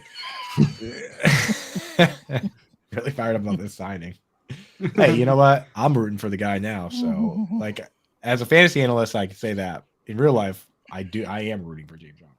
So. We buy Patriots jerseys for everybody, but they're all a little disrespectful. Like Coop gets the James Robinson jersey because it's the one he wants the least. I get a Mac Jones jersey, but it just says noodles across the back. Get Joey a Devontae Parker jersey just because who would ever? Just 'cause that's I get a disrespectful. Jacoby Myers jersey. Yeah. Yeah. Perfect. Yeah, Devon- Patriots Jacoby Myers jersey. We'll get Tommy one. And Joey just slowly collects Damian Pierce jerseys from every team in the league. Boy, my DMs were blowing up about Devin Singletary. I coming to bet they Houston. were, dude. Jeez. How dare you Maybe- like a Hey, Joey, how dare you like a player? I know. They were nice though. They're like, so what do you think, Joey? They weren't like, yeah, he's done. This is Joey DMing himself. Basically, that's what it is. It does work both ways, right? Because like if there was positive Damian Pierce news in some way, shape, or form, you'd be the first person people hit up. But when the negative news hits, those same people are ready to be like, ah! Yeah. But the thing is, they know exactly what they're doing going to you, saying, what do you think? Right? It's like, Yeah. that's like you drop like a vase on the ground and they're like, what do you think, Joey? Like they're trying to get you to react to the news. That's what they're doing. I responded to them all. I was like, yeah, definite split, 95-5. Yeah, exactly. Exactly. I think it'll be pretty good for Singletary. He should get at least 5% of the work over there. He might be able to make something of himself. Tim said, "Stop sending awesome players to AFC East teams other than Miami." I know, Tim. Look out. Period. now. 3 words. Three Stop sending words. awesome players to AFC East teams other than Miami. 7 words. AFC East is really hard to say fast. AFC East. AFC East. FC East. AFC East. AFC Ooh. East. So AFC sent he's trying to send an AFC and desist. Nice. Oh, the AFC East and desist. There Speaking it of is. cease and desist, Coop, you ready for your next riddle? Nice transition. Wow, the segue. Riddle me dude. this, Let's Koopathy. go. Riddle's ridiculous. I am ready now. I am ready after that transition, dude. It brought me All right. right back. Here it is. My riddle is Here names. it is. In one moment when I tell you. 3 sideline wardens gains assess. Their linked equipment marks progress. With metallic bands, they calculate. Name this group that tracks the game state. I got this one. This is the Chain Gang. Chain gang is correct, Coop. Or Chain crew. Chain Crew does not sound as cool as Chain Gang. I'm sorry. It doesn't. It I doesn't. prefer the first down professionals. First time professionals. Excuse That's me. the First Down Professionals are the carpet cleaning company that we have coming out later today. The First Down Professional Chain Gang versus First Down Professionals is like when you're like, he's the janitor, and he's like, actually, I'm the professor of custodial arts here. Exactly. Man, Coop in the victory, in the lead here, 3-2. And Joey, your final riddle. Are you ready? So I can't win this game. This one's worth 5. You cannot, unfortunately. Okay. Well, if that's you fine. steal this, Yeah, I'm gonna steal this one from myself. How about this? It's All right. worth 5 if you can get it with just the first word of the riddle. Okay. All right, hit him with the first word. Passed. Donkeys. Is that it? Joey wins. Joey wins. That'd be sick though. If it Nailed was it. like Broncos. All right. You should have at least Let's guessed go. a football word of some kind. Donkeys is the Denver Donkeys, right? Oh, that's true. The Denver Donkeys. All right, Joey. Broncos. Here it Mhm. is. So, mhm. Past the borders, the contest halts. A ball or player strays and action faults. The timer pauses, the game resumes. What term describes these sideline tombs? Is it out of bounds? Out of bounds is correct. Joey, you're gonna get Dang. this point and secure Coop's victory Nerd, for us. nerd. That's You guys did got really- every single one. We did really well on those. Yeah. Yeah. They got to be harder next time. They got to be more riddly. I think that's why I Really? didn't get field goal because I was thinking like really tough, and then when you guys said it, I was like, "Oh man!" You were You thinking were high thinking level. on the 9th level. Yeah. This Yeah. didn't Highest require the level highest military level of thinking. military thinking. It The required highest. level. probably required the 2nd or 3rd highest, and you were a little bit too far on that one. Yeah. You went Which has too- never happened before, so it's nice to be there. Yeah, you had the clearance. You shouldn't have drank all those sips of coffee, dude. Took your brain to a too high of a level. It'll hit you. Closer. Yeah. You can try your coffee again tomorrow, Joey. But I appreciate the confidence that you made its closing level. Well, guys, coming up, Coop's probably going to try to win some more games, so we're going to do our best to stop him. We're also going to talk a little bit about the Carolina Panthers last season, what happened, what went right, what went wrong, and what they're doing going forward. We've got some hypothetically headed your way, and then brackets with our friend Eric Moody from ESPN. Right now, though, you're watching the Front Yard Fantasy Morning Show here on Better Sports Network. Front Yard Fantasy with Simon, JL, and Coop. Sell me on doing away with the 2-conference system in the NFL. Is it really a sale whenever this is something that's commonly agreed upon? I'm selling you on water being wet. I'm selling you on something that is objectively true right here. We look at teams at the end of the season and we go, how the hell does one team have such an easy schedule while another team is just absolutely getting obliterated? And that's because of the 2-conference system, because the division system feeds into this conference system. It's a symptom of the greater problem. Like these divisional matchups, you're telling me it's fair that the Buccaneers are in the playoffs after playing the Panthers twice, the Falcons twice, and the Saints twice this year? That is unbelievable. There are multiple more deserving teams every single year that, because of this system where we silo them into random groups, it determines the order. And yes, originally this was geography based, right? We had these divisions, they were geography. It's 2023, my dudes. Geography doesn't matter whenever it comes to the size of the United States. These teams can travel anywhere. They don't need to geographically locate them in divisions or conferences to make the games make more sense. If USC can be in the Big Ten, why the hell can't Miami play San Francisco every year? It can happen. They've got more money than these colleges and they're not taking classes. All it does is create an ecosystem where less talented teams can get rewarded for playing in weaker divisions and more talented teams are punished for continuing to improve. Damn, bro. Drop the mic. I like to picture some geography teacher out there just threw a pen on the ground. He was like, how dare you? He smacked the globe. He was like, what do you all mean? the hard work we've done. 2023 geography doesn't matter, right? Smacks his You know globe. how long it took for us to get respect? Globe goes spinning around, right? Geography doesn't matter. How dare I'm you? just imagining they ripped on the world map and underneath is Algebra 2. Like they just go straight into being a math teacher. Lunch Money with Kyle and Ray. Weekdays at noon Eastern, presented by FantasyGuru.com. Paper straws. Oh, they're so bad. Ray, I mean, I'm almost tempted to say screw Mother Earth. Give me a real straw. The paper straw thing is a step too far in saving the planet for me. It's a great idea. The problem is it has to last. Like it can't go mushy halfway through my drink. That's the problem. That's the problem. They have a hard time standing up if you don't drink that. 100%. That's my issue, Ray. I'm all for taking care of the only planet we got. But Ray, some people like to drive a lot. I don't. I don't get on them for they have to drive 20 minutes to work every day. Can I just get a plastic straw? Like, I think, Ray, we should be able to pay for a card that says, I don't drive every day, so they said I could have this kind of environmental impact by getting a plastic straw. I am in favor, Ray, of government-issued plastic straws if I have the proof that I'm worthy of such. If you want it, you get it. It's kind of like the Clear Pass. You know, Yeah, the there you go. airport. Okay. Like, Ray, I'd be willing to pay an extra $2 a year, and I get as many plastic straws as I want when I go out to the restaurant. And the $2 goes toward cleaning the oceans or something. Yeah. Yeah, okay. That's not a terrible idea. Not terrible. Call, chat, enter contests in real time. It's Sports Talk 3.0 with Better Sports Network.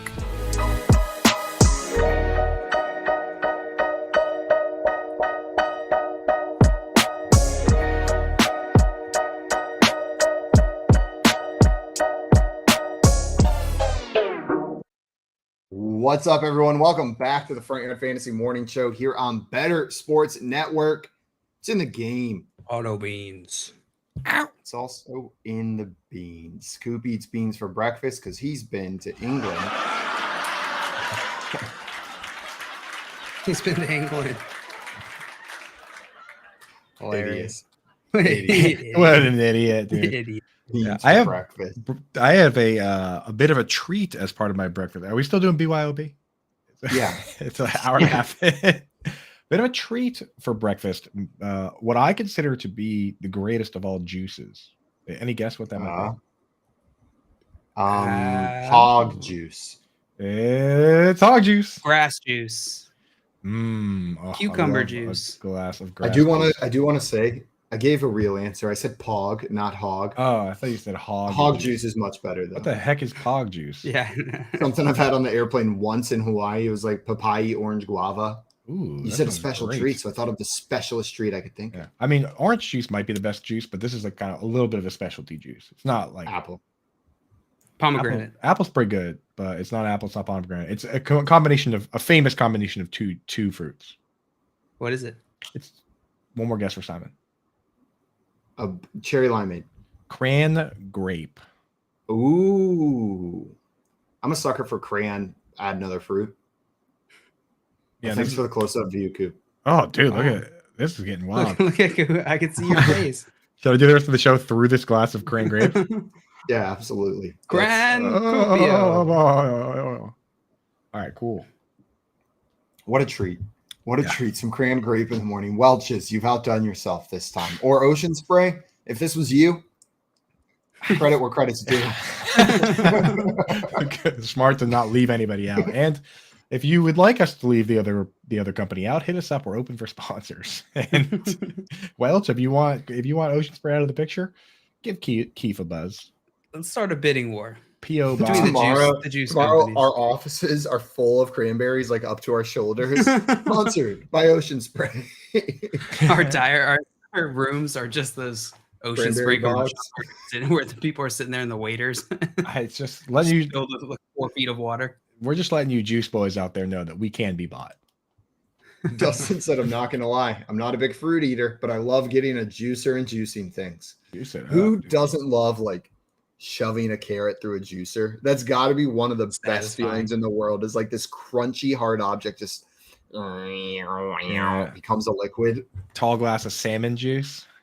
See, the way you just described it, Simon, all the words you use made me think I don't like it, but you're right, I do like it. It's so good, Yeah, but it sounds disgusting. it sounds not fun. Sounds vile. Well, guys, we got some NFL teams to talk about. We've been going through postmortems. We talked about the Ravens. We've talked about the Cardinals. I think we've talked about the Falcons as well. But today, we're talking about the Carolina Panthers, going in order ABCs as we do. And the Carolina Panthers have had better seasons. They were a bit of a mess at the quarterback position, unsure who the starter was throughout the season. They had 4 different players throw passes, 3 different players start between Baker Mayfield, Sam Darnold, and PJ Walker. A coach fired, Steve Wilkes taking over. It was a little bit of a mess. John Luke, what stands out to you as maybe the primary thing that went wrong for this Panthers team? I mean, the Baker Mayfield part of the saga is just confusing. And I think starting off with Matt Rule just really hamstrung them the whole rest of the season.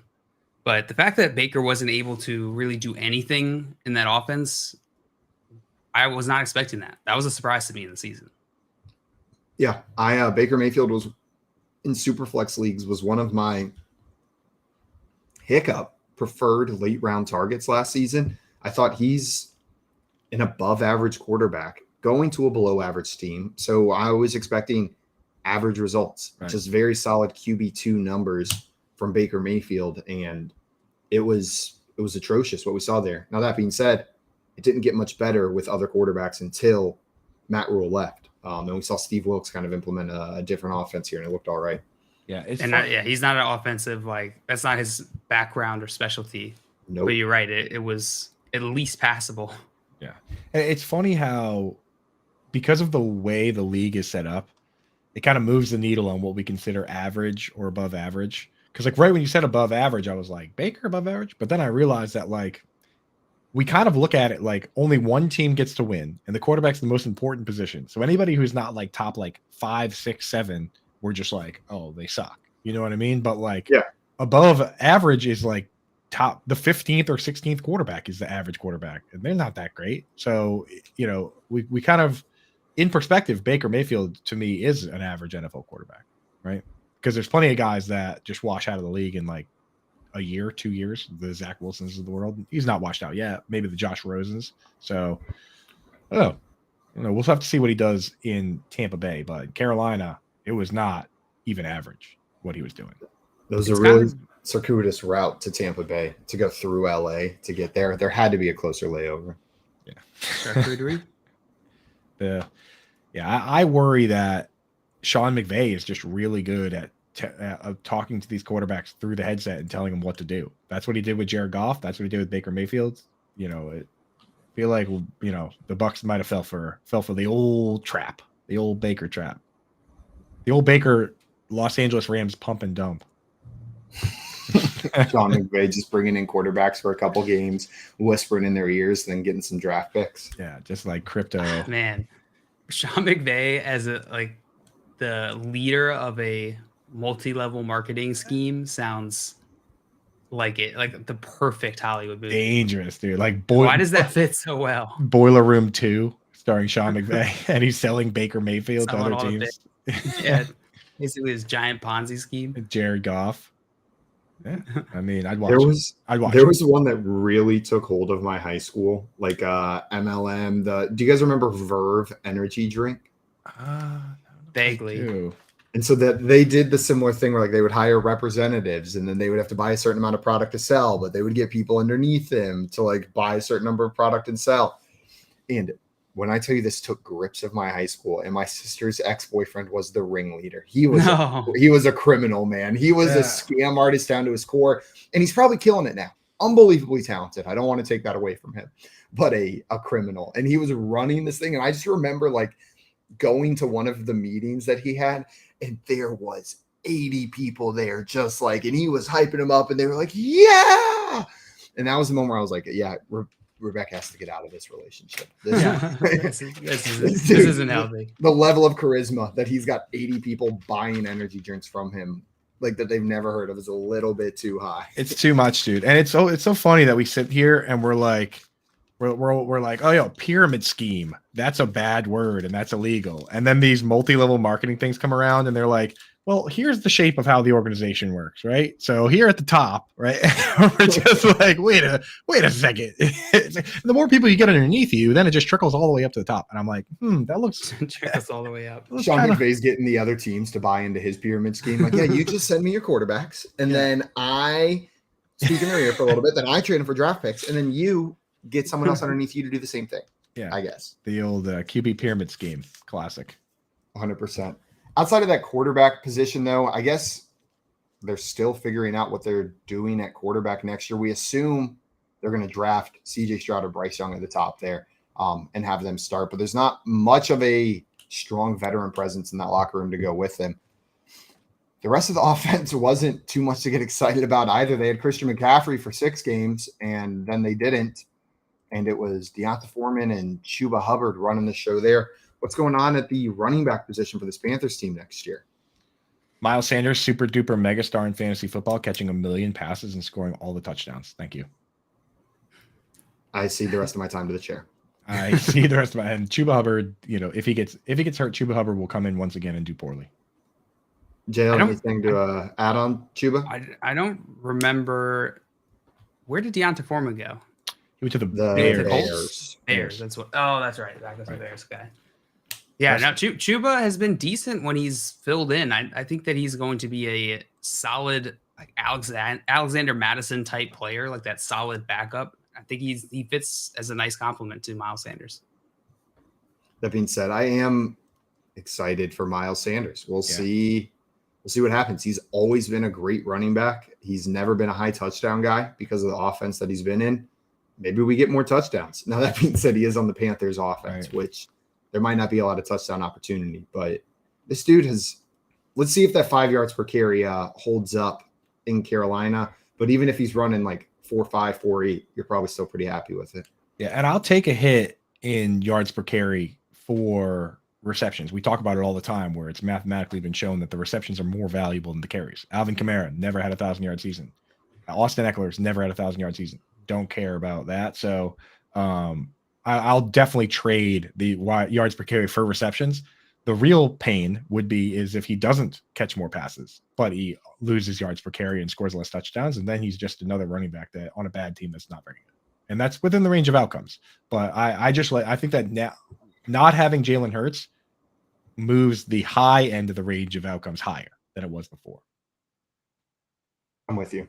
Yeah. I'm with you. That's what the hope is, right? That we get Miles touchdown Sanders now instead of Miles Sanders that we had there in Philly. Miles Barry Sanders is what I want.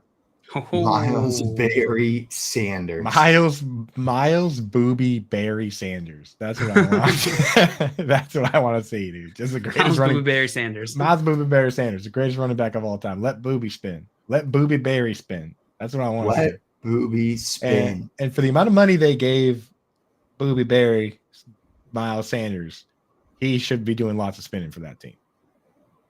How much money did they give him again? How big was that deal? $25 million. So he's the highest paid free agent running back. Got more than David Montgomery. Got more than Jamal Williams.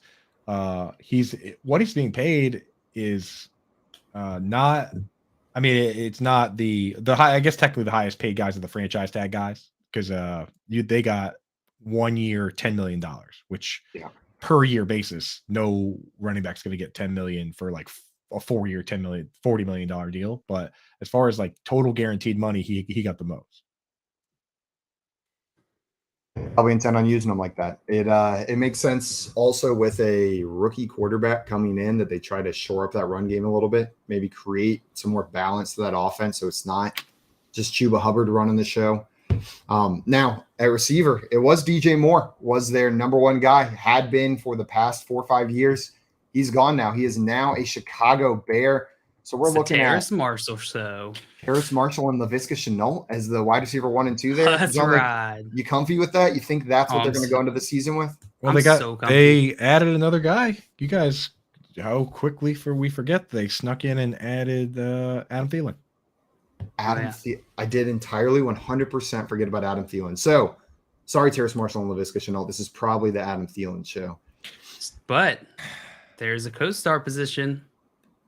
Now, which player fits into that co-star position better? Is it Terrace Marshall? You think so? I hope so. In my mind, Terrace Marshall and Adam Thielen probably are the more similar of the two players. And so Laviska Shenault seems to be the guy that might slip in there as the other weapon. If we are doing fantasy wishing, which JL said when you say I hope so, that's where we're at. I agree that I would like it to be Terrace Marshall. I would like it to be Terrace Marshall. But it could be Hayden Hurst. Yeah. It could be nobody with a rookie quarterback coming in. But I don't know, man. How often does a rookie quarterback support 2 fantasy relevant receiving options? Not very often, right? Almost never. And we're talking because the thing is, you have to rule out certain quarterbacks that didn't play as a rookie. Like the first year that Patrick Mahomes played, he threw 50 touchdown passes, but he wasn't a rookie that year. His rookie year, he did 0. Yeah. Even Peyton Manning threw I'm not even kidding. I think Peyton Manning threw something absurd, like 28 interceptions as a rookie. Like he was not good as a rookie. Like it was he was just chucking the ball all over the place. Not like it was pretty bad. We know Trevor Lawrence had his rookie year. Not only was he rookie, but he was playing with Urban Meyer. So yeah. Peyton Manning said it's never Hayden Hurst. Peyton Manning as a rookie threw 28 picks. How crazy is that? That's so many picks, dude. It's nuts. And even Baker Mayfield broke the rookie touchdown record his rookie year, and he threw 27. You know what I mean? That has since been passed, I believe, by 2 other quarterbacks. But that's the ceiling for a rookie quarterback is less than 30 passing touchdowns. I remember Deshaun Watson looked really good as a rookie, but then he got hurt. So his team was awful that year. He had a rough start. I remember his first game, he pretty much solely targeted DeAndre Hopkins the entire game. It's not a bad strategy, though. It's not a bad strategy, but it was comical. It was you actually only threw to DeAndre Hopkins the whole entire game. Fancy in the BSN chat said Boiler Room 2. Let's go. Underrated movie. That's a Fancy in the chat, dude. Shout out Fantasy Alarm, dude. Yeah, Boiler Room is an excellent movie. There's some when I used to do mortgage sales, the first job I had when it was just a bunch of idiots. We used to play speeches before work. We get to work in the morning and my boss would be like, we're watching this. And it'd be a speech from Boiler Room where it's he's getting everybody fired up to rip people off. And we'd watch the one that I mentioned earlier where he's Alec Baldwin, coffees for closers. Have you seen that one, that speech? He would play these for us and we would just be like, yeah, let's go. And then we'd put on our headsets and be like, do you want a refi? Yeah, but it's boiler room. Dynamite. I just Boiler room. Googled boiler room 2, and it came up on the Titanic wiki describing a specific room on the actual ship. I'm guessing that's not what you're referring to. I'm guessing some bad stuff happened in that. Well, this was probably the last boiler room to be producing power, hence the gradual power failure seen throughout the sinking ship. Huh. The boiler room 2, an Significant. excellent movie that Fensty loves, and the last room producing power on the Titanic. There you go. Incredible. Shout out Would've Titanic. Shout out boiler room number 2.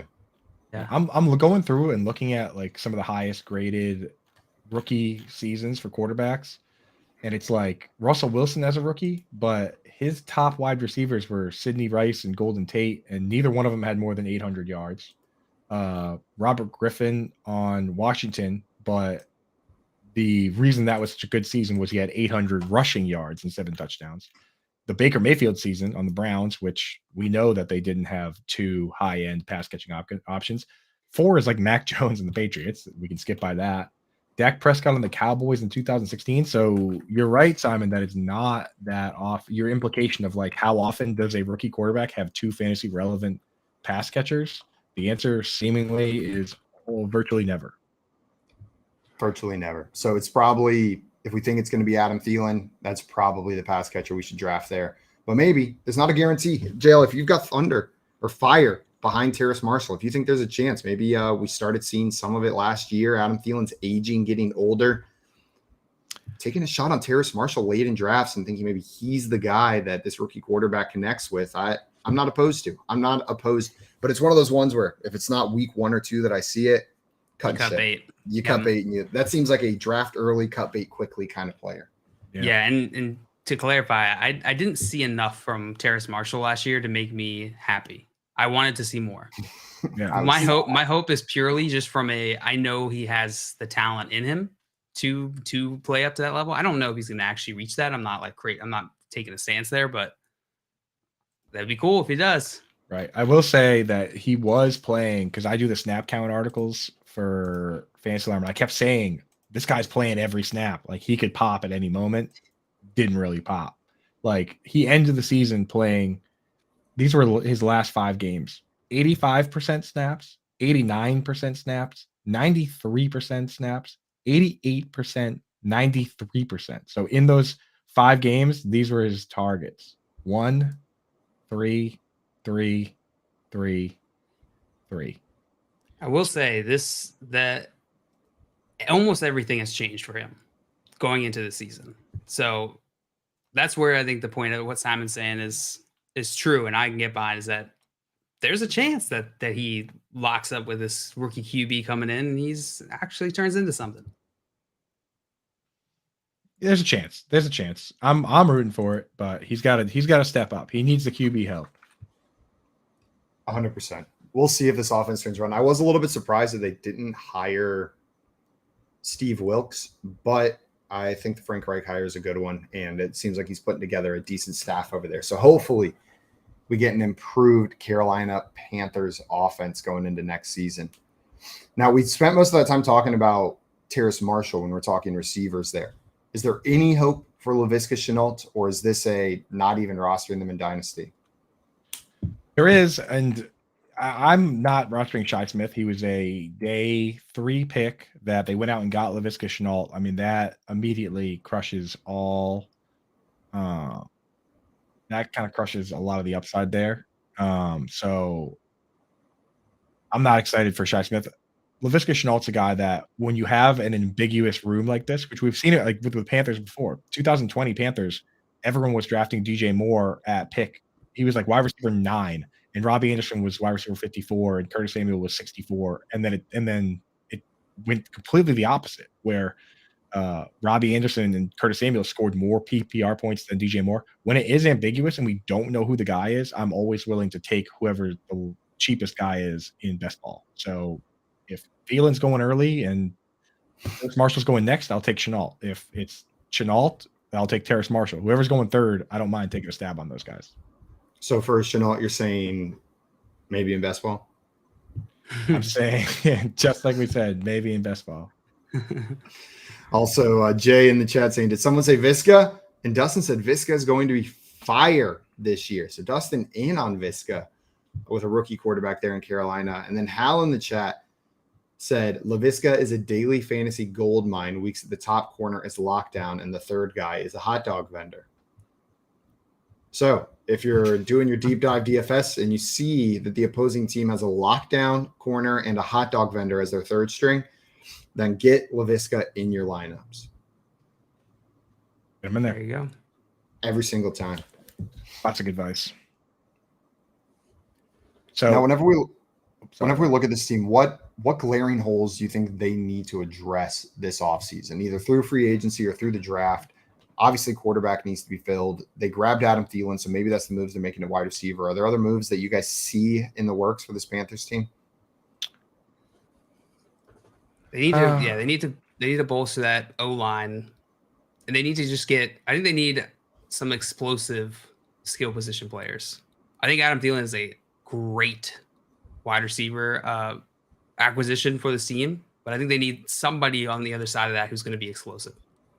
Maybe they could have used Mecole Hardman type, even though he's not as good as Adam Thielen. He's a bit more explosive. Yeah, maybe someone a little bit more consistent.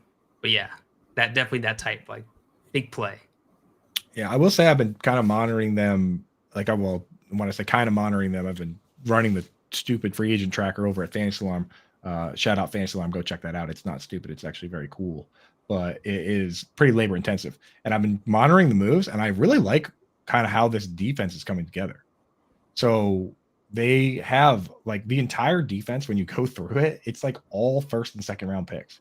And then they just went out this offseason and signed a couple pretty high end free agents. So when you look at it, Brian Burns is very good right outside linebacker, even though he was very mean to Mac Jones last year. He's a first round pick. J.C. Horn at cornerback is a first-round pick. Shaq Thompson was a first-round pick. Derek Brown, the nose tackle, he was a first-round pick, right? Then you have Dante Jackson and Jeremy Chin, both second-round picks. Yetur Gross-Matos, second-round pick. So it's like they were loaded in first and second-round picks, high draft capital in the defense. What do? They go out and get Von Bell, who, everybody talks about Jesse Bates from the Bengals, but Von Bell he led that team in snaps. He played 98.8% of the snaps last year. Super reliable, strong safety, racks up a ton of tackles. They go out, grab him. They grab Xavier Woods at free safety and Shai Tuttle at defensive tackle. Like, this defense is quietly pretty loaded up, to be honest, with talented players. So the Panthers, I think that might be what Adam Thielen's talking about when he says, hey, we got a good defense. I'm a good pass catcher. If we hit on this quarterback with Miles Sanders at running back, why can't we be contenders? So maybe Thielen's not crazy saying the Panthers are pretty close to being Super Bowl contenders. I don't know. What do you think? What do you boys think? It feels crazy. Maybe he's not, but that feels not correct. Just down to my core. This offense was abysmal last year. You're bringing in a rookie quarterback. You lost your top wide receiver, replaced with Adam Thielen. No more Christian McCaffrey. Maybe this defense is good, but that's best case scenario is good defense and passable offense. Yeah. I mean, they're probably not going to win it, but I can see what he's saying is that what if you just nail it? What if this guy is just a stud? But they really do need it. They do need it.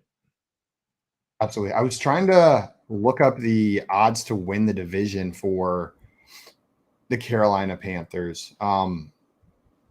But I can't pull that up right now. I'm having trouble finding. Oh, here we go. So in that division, the Panthers are the second most favored team to win it, just behind the Saints. The Saints at plus 115, but the Panthers are at plus 270, Falcons at plus 400, then Bucks at plus 500. So the first step to winning the Super Bowl is making the playoffs. Adam Thielen isn't that far off whenever he says that they're contenders if he's talking about making the playoffs. They're not that much less favored than the Saints to win the NFC South next year. Not that surprised. That division is just so weak. Saints definitely feel like a trap. Who's the best coach in that division? Kevin James. Kevin James, even though he's not there. Sean Payton left behind the ghost of Kevin James in New Orleans. Yeah. That's a good question, dude, because we have unproven coach here.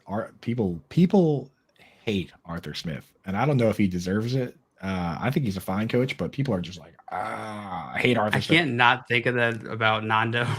And that like halfway through the season, they did those little short clip videos, and Nando saying how he's like, yeah, I'm still holding out hope Arthur Smith wins head coach of the year. He's had like a bet out on him. Yeah, I remember that. Good luck on that one. It might be Frank Reich. Has he had the most NFL success of any of the coaches there? Dennis Allen, pretty fresh.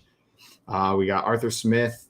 It's probably not Arthur Smith based on what we've seen on the field so far. It might be Frank Reich. It might be the Carolina coach there. It might be. It might be. Also, I saw Hallen here earlier say Carolina will play from behind all year. How many times will they throw this year? So I do expect them to play from behind. But again, I hate to keep harping on the same point, but they're going to have a rookie throwing the ball. And I just can't imagine a rookie quarterback out there chucking the ball 600 times or anywhere close to it, right? Like even if they're playing from behind, they're going to protect their rookie quarterback to the best of their ability, which means not having them chuck the ball 40 times a game, 50 times a game. They'll just lose if they suck. They'll just lose and throw the ball 27, 28 times, which will be a lot for a rookie quarterback, but I don't expect him to throw a ton. Yeah, I'm with you. I don't think they're going to be able to protect it very well either, because they just over leveraged and got rid of all their picks. No. And then I was reading something the other day. It was just a conversation people were having on Reddit. And they were talking about whenever we go into the offseason and we look at these drafts, every team, it's always like, oh, they need to improve their O-line. They need to improve their O-line. They need to improve their O-line. And we talk about the quarterback position, how there's only like 10 great quarterbacks and there's a quarterback short. And it's just as difficult, if not more difficult from what it sounds like, to find an elite left tackle.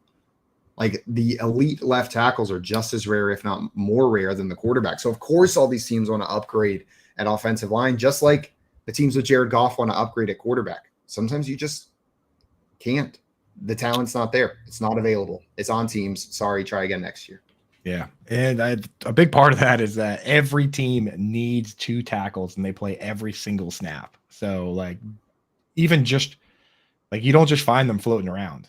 Like the guys that are even like the guys that aren't good enough to play left tackle play right tackle. They're all employed. So you have to get them through the draft. They don't just kind of like show up. There's a whole supply demand concept we were talking about yesterday a little bit. Right. Yeah. There's no Dustin oversupply. Dustin said Gross Matos sounds like a game you guys would play on the show. Yeah, gross. I think it's Gross Matos. It does sound like Gross Matos. Gross Matos. Gross my toes. Do what with my toes? Tell me more. Them. Well, Hal also need to say Miles Sanders more chip blocks than yards this year. Yeah, maybe. I'll take the yard side, but it's going to be close. We'll do a Gross Mato bet on that one. Yeah. Well, guys, the Carolina Panthers sucked last year. Maybe they'll suck less this year, but they got a new head coach in town, and I'm excited to see who they end up taking with that first overall pick. We got some more FYF Morning Show goodness coming your way.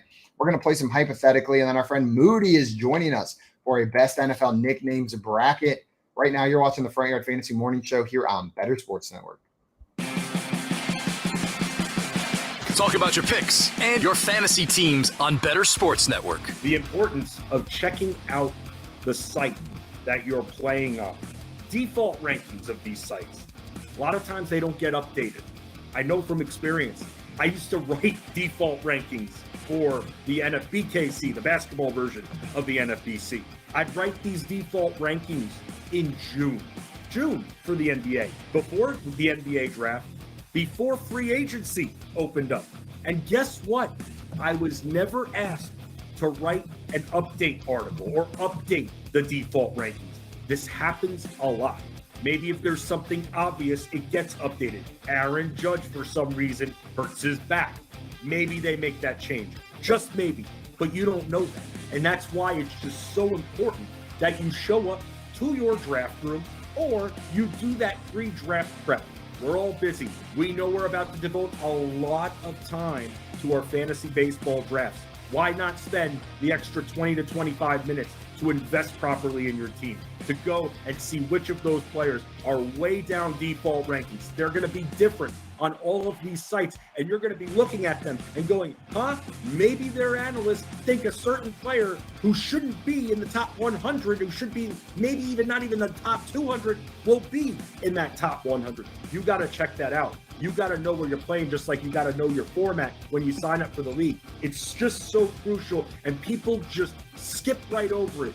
You think it's cool to show up to the draft room 3 minutes before the draft. Well, number one, it's not cool because the commissioner's trying to make sure it is organized, especially me, who runs auctions. You can't, it's one thing if someone doesn't show up for the snake draft. Oh, well, doesn't ruin it for everyone. Auctions, you can't have someone not show up. Auto bidding, auto auctioning, it ruins the sanctity of those drafts here, which is why I always recommend, hey, make it easy on your commissioner. Don't make them send those texts there. It's annoying. You shouldn't have to do that. Don't wait till the last minute and get in there about 20, 25 minutes before so you can just look up and down the entire default rankings list so you can make a queue out of that, Ron. And the reason I keep saying this is because people still show up 2, 3 minutes before the draft, and that's it. In fact, in one of my auctions, people were asking me where certain players were, and I go, did you search their name? No, I just got in. Well, that's no excuse right there. That's your own fault. I mean, when you're organized, so you're a hard person to ask here. You're getting those questions. This is your preschool league, right? People don't know how to search player names. People freak out. They don't think. That's the problem. Because they show up 2 minutes before the draft. That's why. The Playbook with Fensty and Ronis, presented by FantasyAlarm.com. Weekdays at 5 Eastern on Better Sports Network.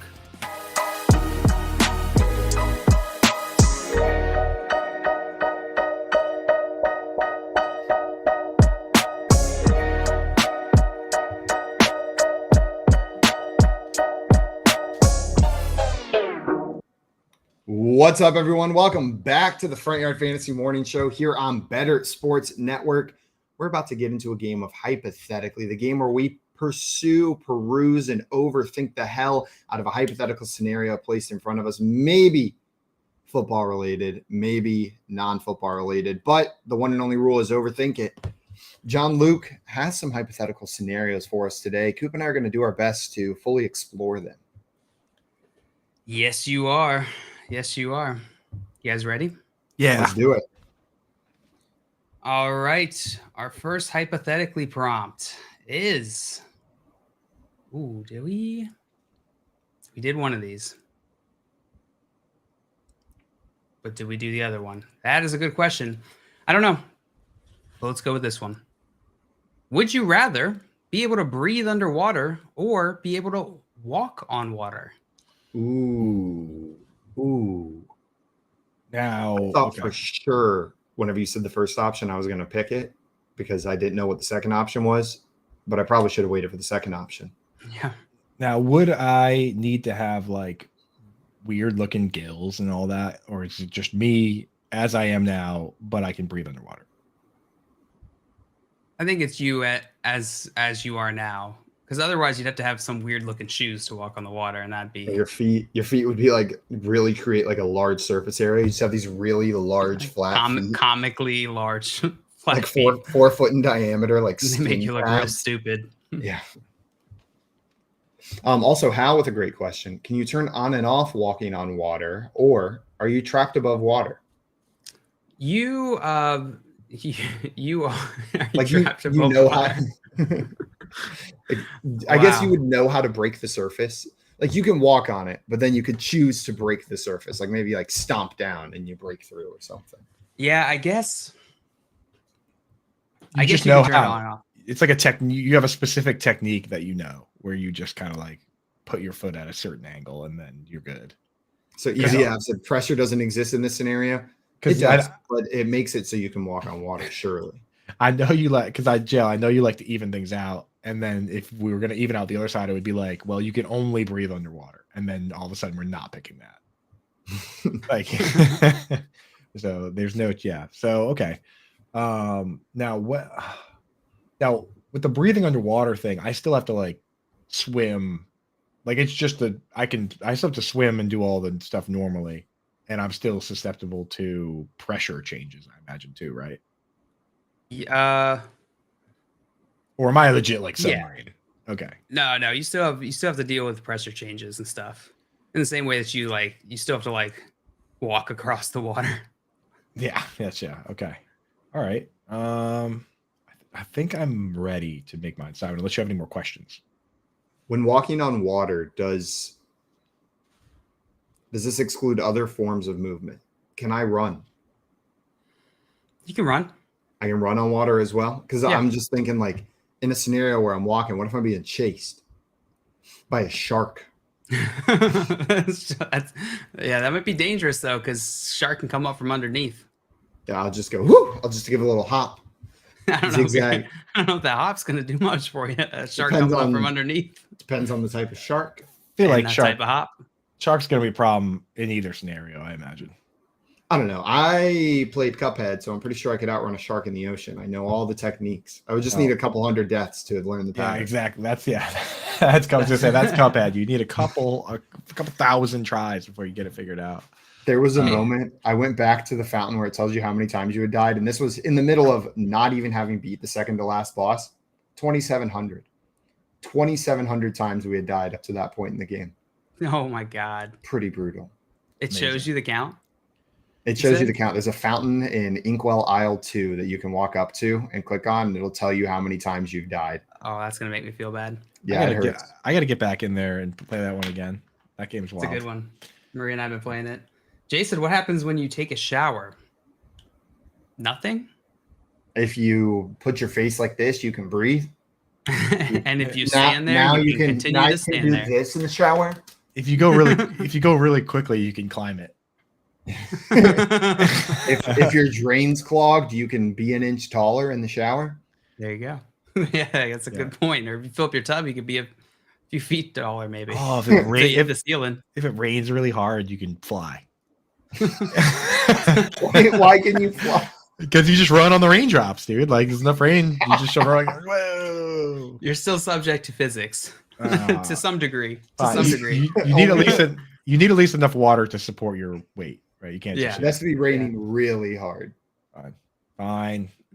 I feel like Dustin said, "What is the benefit of walking on water?" Everyone thinks you. I mean, like you can You don't have to swim. immediately start a cult, right? Immediately, Money. dude. Yeah. Just Chris Angel. That guy's made a career out of walking on water. No question, dude. Like, I only know the two routes you can go. Cult leader scamming people out of their money with the promise of eternal life and belief, or magician. I'll tell you what though. Choose your own adventure. Hey, illusion professional. Sorry, those are the two guys. Those are the two. There's two big names I think of right away, and they both seem pretty cool, right? The Walk on Water crew.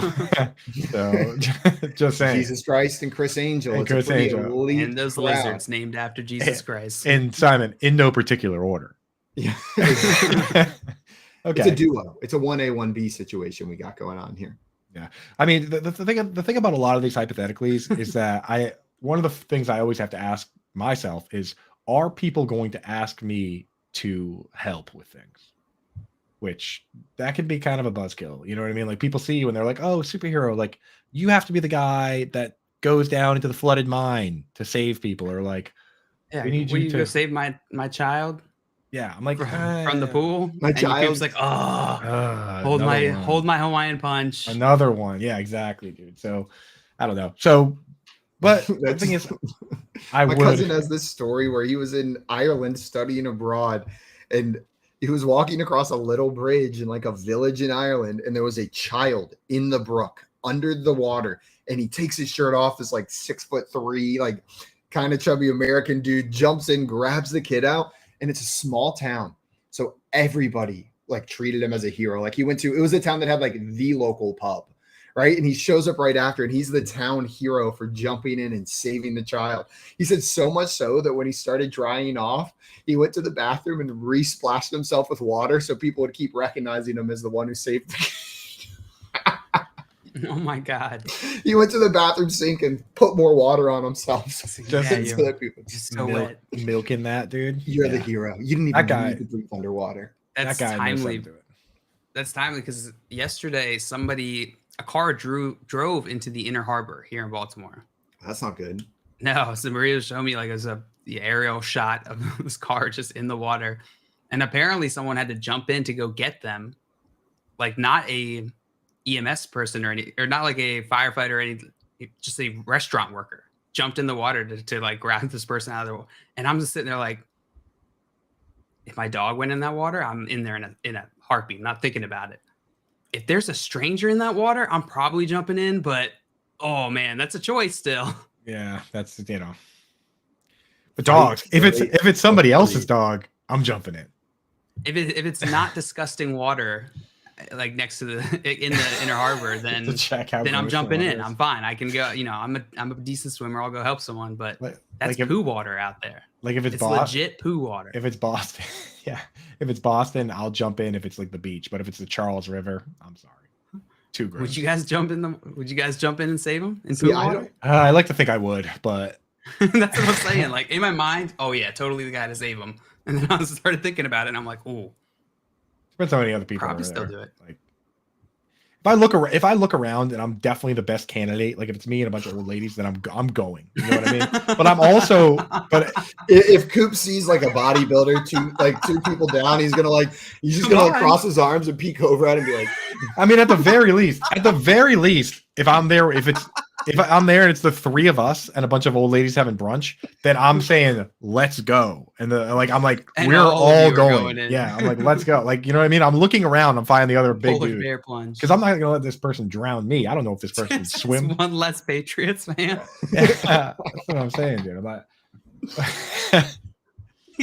That's what I'm saying. Hal said heroes are death boys. Heroes are death boys. I'm just saying, like, you know what? One of two things would happen. I would either immediately be in the water or immediately be a mile away. And I'm not sure what would happen in the moment, but my brain would pick one and you would have never seen me move so fast in one direction or the other. The most helpful direction or the least helpful direction. I'm more just sitting there with all his old ladies like, where's Simon? Come on! I'm more of a task leader though. You know what I mean? Like I'd be like, I'm here I'll set up command here. He's project managing. I'm like, you two old ladies, you get in the water. Right. We'll set up a little triage tent over here. Right. You know, so yeah, I'm more of a behind the scenes type guy. That being said, if you could breathe underwater in this very specific scenario, it would be helpful for being the restaurant worker who saved the people from the car that drove to the Baltimore Harbor yesterday. But then you're breathing poo water. Yeah. Even if you can breathe that water, it's going through your gills. But I would just walk over there and get them. With the other one, you know what I mean? Like you just walk right out there. I just run right out there, you know. Just getting dirty. Reach a hand down. The visual of someone like resting on top of the water and then sticking their hand below them is a really weird one, isn't it? Like where there's enough surface tension to hold them, but they can break it and reach under and grab like their them. fingers. Yeah. Wouldn't be a dry eye in the house. Those old ladies, dude, fired up. So I think so. Back to the hypothetical. I mean, I think that we've pretty much come to the conclusion. You look so much cooler saving somebody by walking across the top of the water. 100%. And in fact, I'm thinking of all the cool things you could do. Like, dude, people be out there surfing, and I'd be out there just in like a pair of Air Forces, just like, you know, just Heelys, dude. Yeah, across the water. Yeah, over the waves, grinding on the top of the wave, dude. Just like, look at me now. That being said, I'm taking the other one. I want everyone to just go back to the movie theaters in 2011. You're sitting there watching the opening credits for Percy Jackson and the Olympians, The Lightning Thief. Of course. Cuts to Percy Jackson sitting underwater in a swimming pool. His life is chaos. He's getting bullied at school. His mom's new husband is terrible, but he finds peace underwater. He doesn't know why he finds so much peace under there. For him, it's because Poseidon's his father. But for me, it's going to be because I can breathe and it's quiet and my phone doesn't work down there. So I'm going to breathe underwater and just use it as a place of reprieve, sanctuary, therapy, relaxation, meditation. So Jay was right, basically, is you just do the same as your shower. It's the shower. It is literally it's just a more wet shower. It's wetter. Just get and a little quieter. Get a snorkel, bro. Get scuba. Snorkel. Get scuba. Snorkel. Just get scuba equipment. Like I'll walk on water and also be scuba certified, and then I can do it all. Just wait till you don't have your scuba gear. And I just use my magic. And Coop's water gonna be running wand. a lot. Like, you wish you could do this as I fly by on a jet ski. I can sit on top of the water too. It's like a hybrid underwater, overwater jet ski. If scuba gear counts, jet ski counts. Yeah. The very first thing I'm doing is I'm walking out onto the water and I'm saying, hey, by the way, guys, I'm the hero and there's a villain out there. He's got long hair and he can breathe underwater. And I'm immediately establishing that I'm the good guy and you're the bad guy. That's the first day stuff.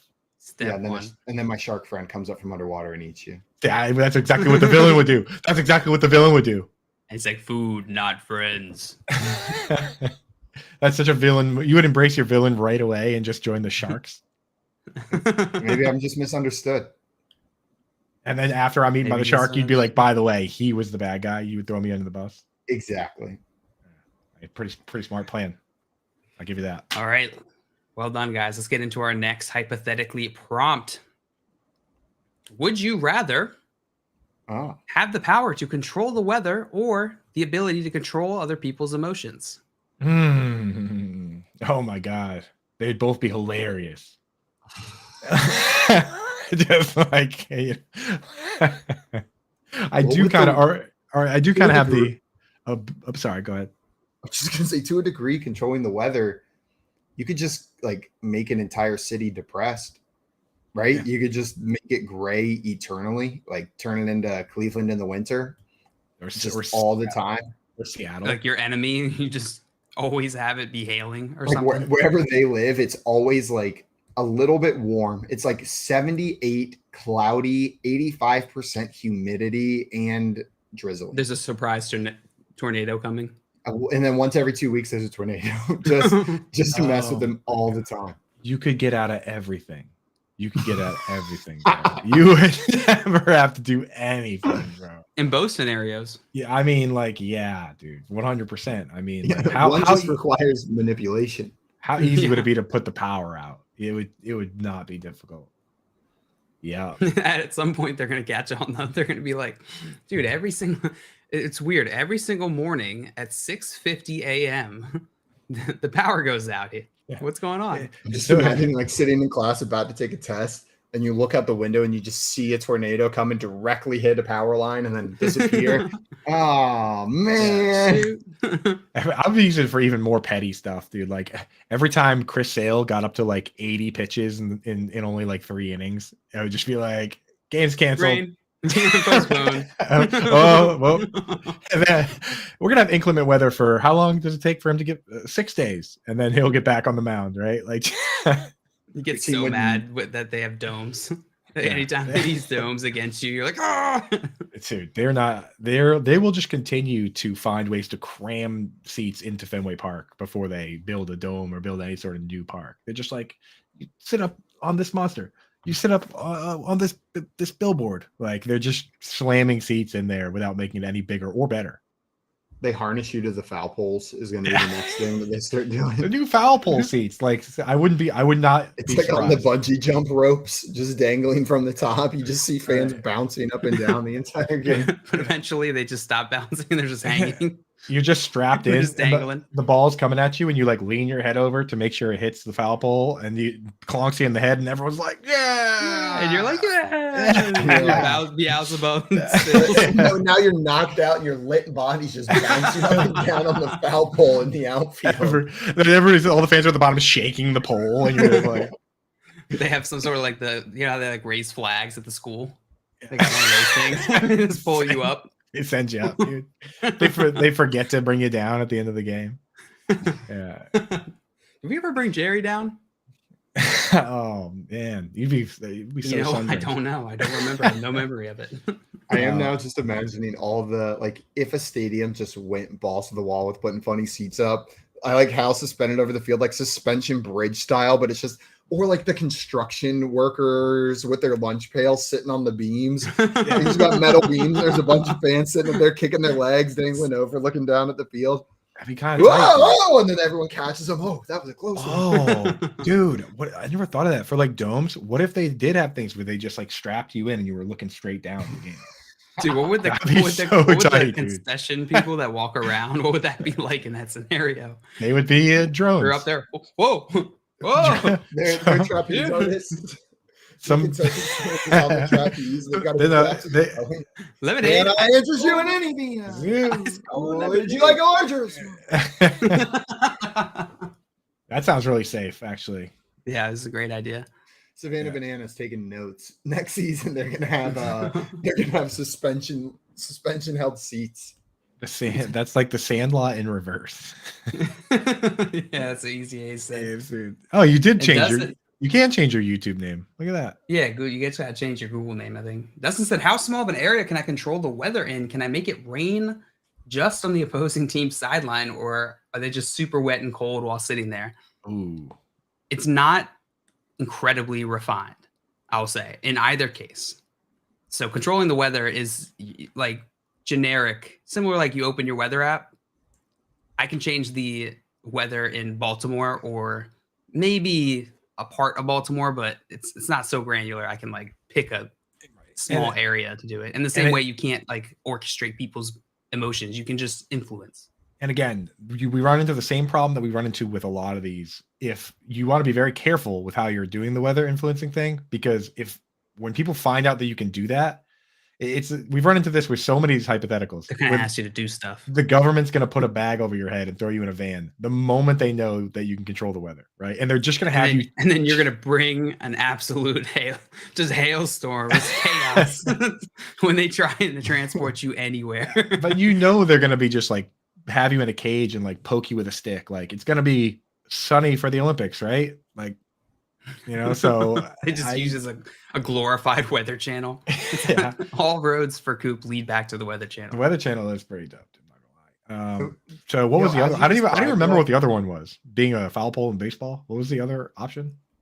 Ability to control other people's emotions. And as you just described the weather and emotions limitations, it made me think of a very specific power from a book I've read. I don't know if you guys have ever read any of the Mistborn trilogy by Brandon Sanderson, but it's this fantasy series. And the whole premise is that there are people that can basically consume metals and then burn them for some sort of magical effect. And most people can only burn one, and different metals have different effects. But the effect for zinc, the people who burn zinc in this series are called rioters because they have the ability to inflame the emotions of those nearby. It can be used to incite riots or to enhance any emotion of the target. So they can affect a single person or all of the individuals in a particular area, but they don't necessarily have like direct control. They're not saying like you are sad, you are happy. Like if this person's sad, they can inflame that sadness. They can increase the happiness. Like they can just influence the emotions of others around them. So they just like eat some zinc and they're like, so what are you zinking about? Exactly. I see you've read the books. Yeah. So what are you thinking about? That was the sequel. And then once they tell you, they're just like, it gets even crazier. Exactly like that. Word for word. Adventure ensues. I am excited. Does somebody own the movie rights to these? Because that sounds kind of. It's Ben Affleck and Matt Damon. Do they really have it? Every movie. Do they? Yeah, they have everything. They got it all. Every good thing, anyway. Any good story. It does sound kind of sick, though, dude. It's sick. It's one of the coolest magic systems I've ever. I just barely scratched the surface. If you're interested in cool magic systems or fantasy novels, check it out. Tim said you can control vibes with music anyway. I'm making it aggressively cold directly around people who love the cold. Got him. So spiteful, dude. It's just well, I can control the weather. Just whenever I need it to rain, I stand outside with my hose to put all that extra water into the atmosphere. I'll do it for an hour, and then it rains the next day. Science. I'm ready. Science. I'm ready to vote. All right. So for me personally, Simon, go ahead. For me personally, I'd like to hear what Simon has to say. I just forgot both options. See what you did, JL? You should have just let me go, dude. My problem with sorry, it was a joke that just derailed the entire conversation. Well, here's where we are. The reason I got confused is the influence emotions one seems more powerful, but also seems like it comes with way more responsibility and moral obligation to use it properly. Like the influencing the weather, like, yeah, I could really ruin things, but it seems pretty easy not to destroy a town with a tornado. Know what I mean? Like the decisions that are going to really negatively affect people hard are ones that I feel pretty comfortable that I won't make. With the emotions one, like I'm in an argument and getting them incited a little bit more would help my case, like I might make that slightly immoral decision to push it. Know what I mean? In a sales call, like it's going well, you can see a bit of happiness. Slippery You can slope. eke in there and get that happiness up there. Like I don't trust that my morals are strong enough not to take the little advantages that come with controlling emotions. I trust that I could find that line with the weather a little bit more. So I think I'm going to take the weather because there's power in it. It's cool. I'm literally a superhero. And I don't have to worry about like the moral conundrum of those small micro decisions. Oh, my immediate thought is how many evil micro decisions can I make? Like my first thought was like, oh great, now I can just give shitty gifts for the rest of my life and just be like, what do you think? And they're just like, oh, I love it. I love this. Yeah, what is this? And they're like, oh my god, I love it. Oh, I needed a pencil sharpener. I needed a pencil sharpener so bad, and it wears off, and they're like, why did I like this so much? Why the heck did I have? I have so many pencil sharpeners? But the thing is, I already have goes too far and they immediately drive to Target and buy 30 more pencil sharpeners because they love it so much. And there is a trickle down effect. I love pencil sharpeners. You fundamentally rewrite their own identity. Right. Yeah. Well, that's all part of it. They leave their family and just go into the pencil sharpening trade. Right. Deep into the subreddits. I guarantee you there's a subreddit for pencil sharpeners. Like there's a subreddit for everything. There's probably multiple. But the thing is, I already have the ability to control people's emotions. All I have to do is tweet that I like Michael Thomas, and it makes everybody very upset, as I've learned this past week. So anger is an easy one for me to conjure. Yeah, my sister called me about that, Coop, when she was not happy. So pissed. Yeah, I know. You're really pissed. Everybody's pretty mad. They're still mad. But so what I would go with the weather one, and I honestly I wouldn't have too big of plans for it. I would just if I felt like it, I would just go on my 3 Seasons porch and pour myself, a nice bourbon, and then I would throw on a little light rain and just kind of enjoy the evening. I did not find a pencil sharpener subreddit, but I found the pencil subreddit and the pencil sharpener thread, and God, they're beautiful. Just don't get out of there, Simon. Get out of there. Ones they're looking at. Oh no! I felt such a strong urge to open that. We're losing them. Okay, I closed it out, but I did bookmark the tab, and I will be purchasing one of those. I was this close to immediately going to my browser to look at it, and then Coop said that. I was like, oh. Careful. I love a super high quality niche and rarely used object. Like a high quality pencil sharpener. Mess me up. That's exactly what I want. A fountain pen meme came across my timeline because you got me subscribed, and I immediately thought of you, Simon. The meme was this guy with this picture of all these fancy pens, and they're like, "Oh, you must be rich," and he goes, "No. I just make terrible decisions." Me in college, literally eating tortillas with salt on them because I had no money, walking around with $850 of pens every day. That was my first thought. I was like, that's 100% Simon. Like, oh, you must be rich. I blew my entire food budget for a semester on pens, and it was like, and here we are. This is the decision. This is who we are. So that being said, and this hypothetically, I'm controlling the weather. Yeah, I'm going weather as well. Well, guys, that is going to be it for hypothetically. Coming up, we got our friend Eric Moody of ESPN joining the show to help us figure out the best NFL nickname in our NFL nicknames bracket. Right now, you're watching the Front Yard Fantasy Morning Show here on Better Sports Network. Monday Night Rants with Edward Rouse on Better Sports Network. Do you believe in the Madden curse? Do you think that's a real thing? I did. Now, I don't think it's as big of a deal anymore, but it was a real thing for a solid 10, 15 years. Yeah, it was Sean Alexander, LaDainian Tomlinson, Peyton Hillis. LT was never on the cover. I know that. Was he not? I thought he was one. Okay, well, you do know all the covers of everything. Yeah, okay, so if you want, I could do this real quick. So Garrison Hurst is the first official Madden cover athlete, 1999. 2000, I believe they still put John Madden on the cover. And then 2001 is where it all started. So 2001, you have Eddie George. 2002, Dante Culpepper. 2003, Marshall Faulk. 04, Michael Vick. 05, Ray Lewis, first defensive player on the cover. Okay. 06, Donovan McNabb. 07, Sean Alexander. Okay. 08, Vince Young. 09, Brett Favre. Okay. 10 is a trick one because it's No way you know. and Larry Fitzgerald. 11, Drew Brees. 12, Peyton Hillis. 13, Calvin Johnson, I believe so. You're right. 14, No way you know. 14, also a trick question. Uh-huh. I believe that's the Madden 25 cover, and it's Barry Sanders, unless you got it for the new consoles, in which case Adrian Peterson Oh my God. was on the cover. You're not cheating. You're not looking at. Swear on my life. Swear on my life. Okay. Keep on going. 15, you have Richard Sherman. Okay. 16, hold on. 16 is Odell Beckham. Okay. 16. 17, now this is the one I get mixed up because 17 and 18 are back-to-back Patriots. They are. 17, I think, is Gronk, and 18 is Brady. You are correct. 19 is Antonio Brown. Correct. 20, Patrick Mahomes. Oh my goodness. 21, Lamar Jackson. 22, Brady Mahomes. 23, John Madden. Yeah, dude, I'm a cover nerd when it comes to this stuff. We now know, but that was really impressive. I don't know how. Thank you. That's literally 29 of them or something like that. Wow, that is.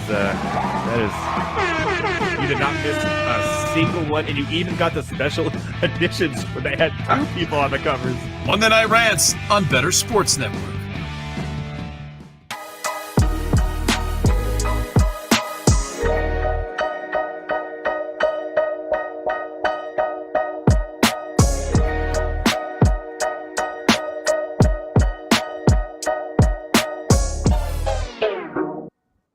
What's up, everyone? Welcome back to the Front Yard Fantasy Morning Show here on Better Sports Network.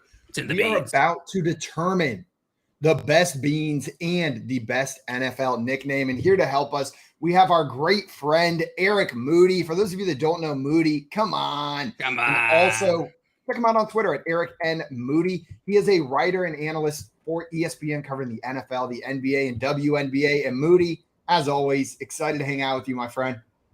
Yeah, no, happy to be here. Good morning. Hopefully everyone's fully caffeinated, ready to rock and roll. So I thought this topic was unique. I love NFL nicknames. They've been a ton of great nicknames, especially some of the old school ones. So looking forward to it. Moody, let's go. And the thing is, with 8 spots, there's no way we could have put every single thing in there. So guys, throw out your favorite ones in the chat, and feel free to yell at us if we forgot some, because that's also a big part of the fun. It's going to be a mix of old and new on there. We got some old nicknames, some new school nicknames, and we're going to determine which one comes out on top. Moody, before we get into that, though, I did want to get your opinion on this Elijah Moore to the Browns trade. We talked a little bit about it at the beginning. A second-round pick, really swapping second and thirds to get Elijah Moore over there. Do you think he's going to make some noise in a new situation? He has the draft capital and the talent, it seems like. Yeah, no, I would agree with that. I do think he'll make some noise with Cleveland. Here's what a lot of people forget, just from looking at responses like on Twitter and different things, is that you look at Elijah Moore with how he performed. It was back during the 2021 season, where he had like a window, like a 6 to 7 week window where he performed very, very well. Last season, you kind of have to take that with a grain of salt. He was not in the best place, we'll say, with the organization, and he clearly wasn't a part of their future plans, which resulted in the trade.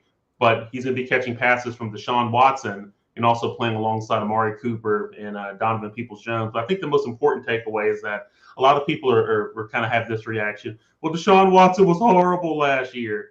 He wasn't the greatest, but look at it this way. He was away from football for so long. He's going to have a full NFL offseason to kind of hone his craft even more and improve. So I think we'll see a different Deshaun Watson this year and a different Browns offense. And that's obviously going to benefit Elijah Moore.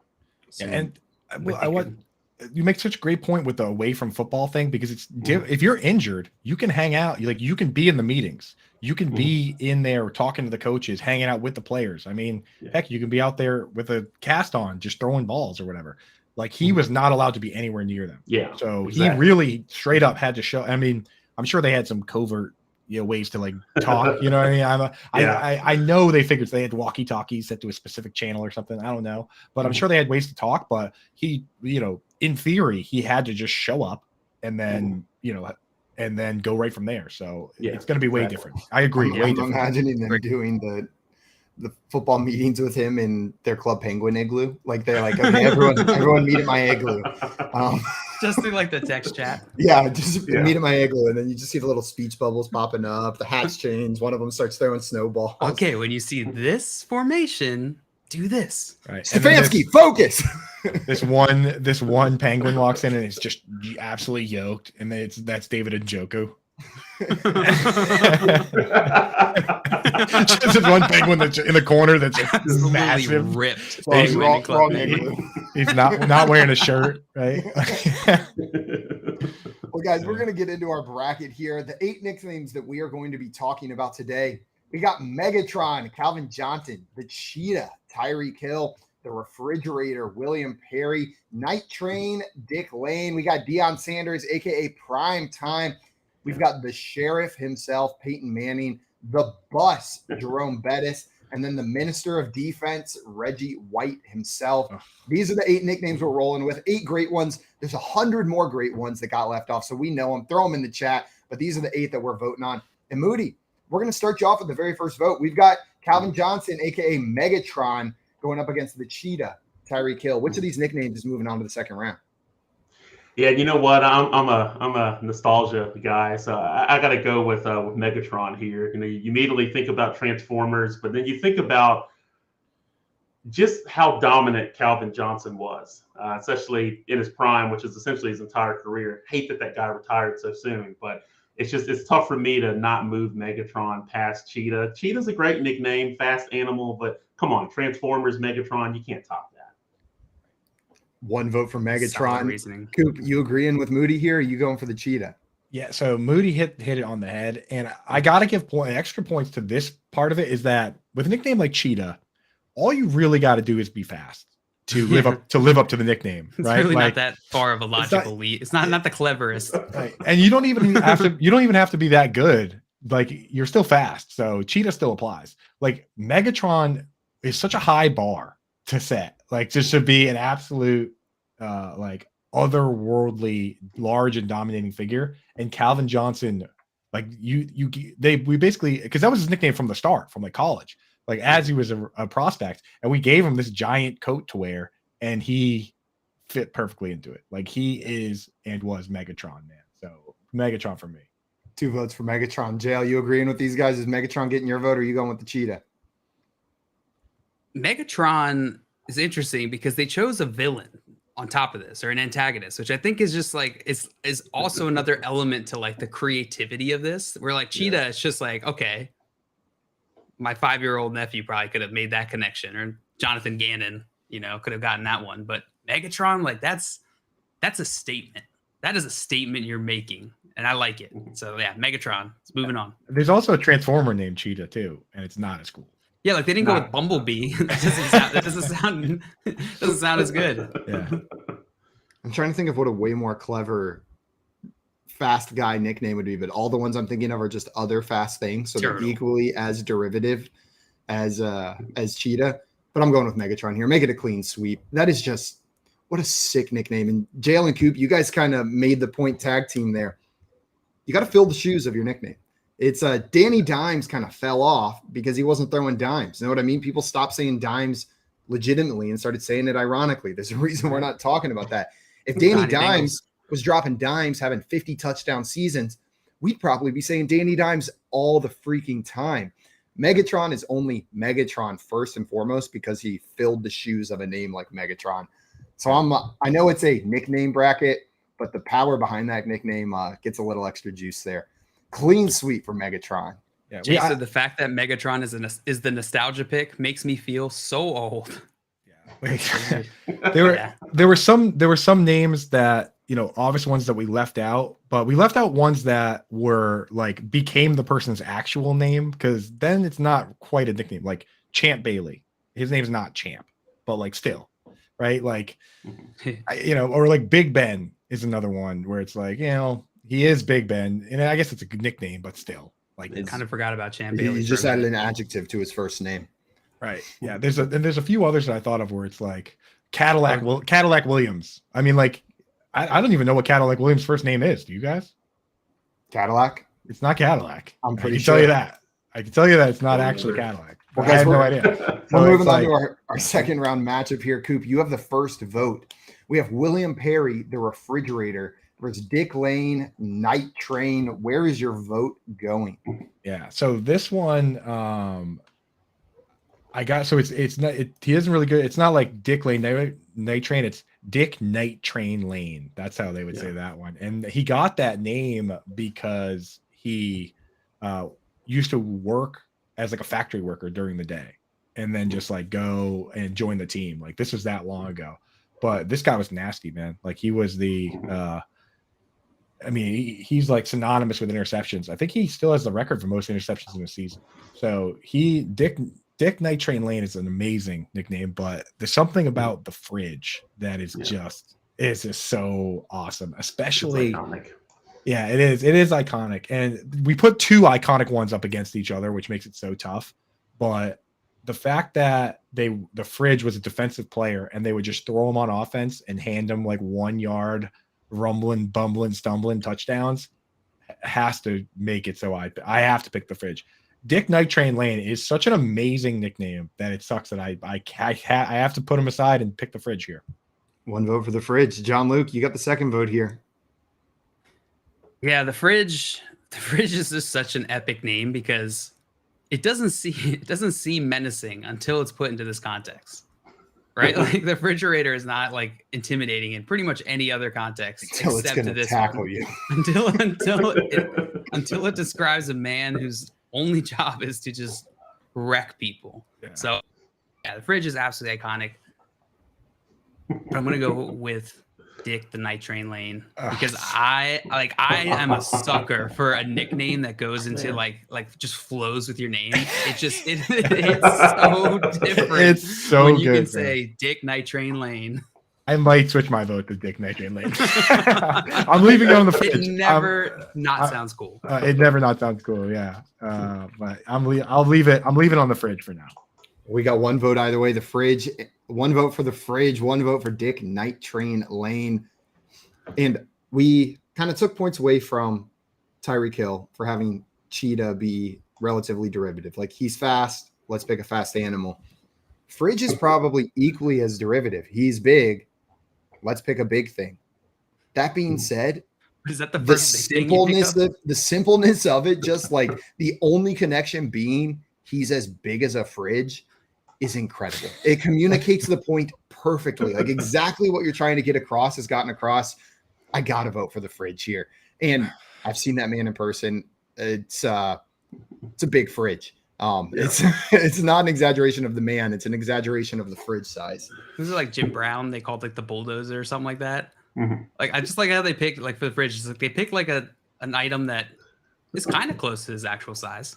Yeah. It's like not ridiculous. They didn't call him like the Eiffel Tower or something. I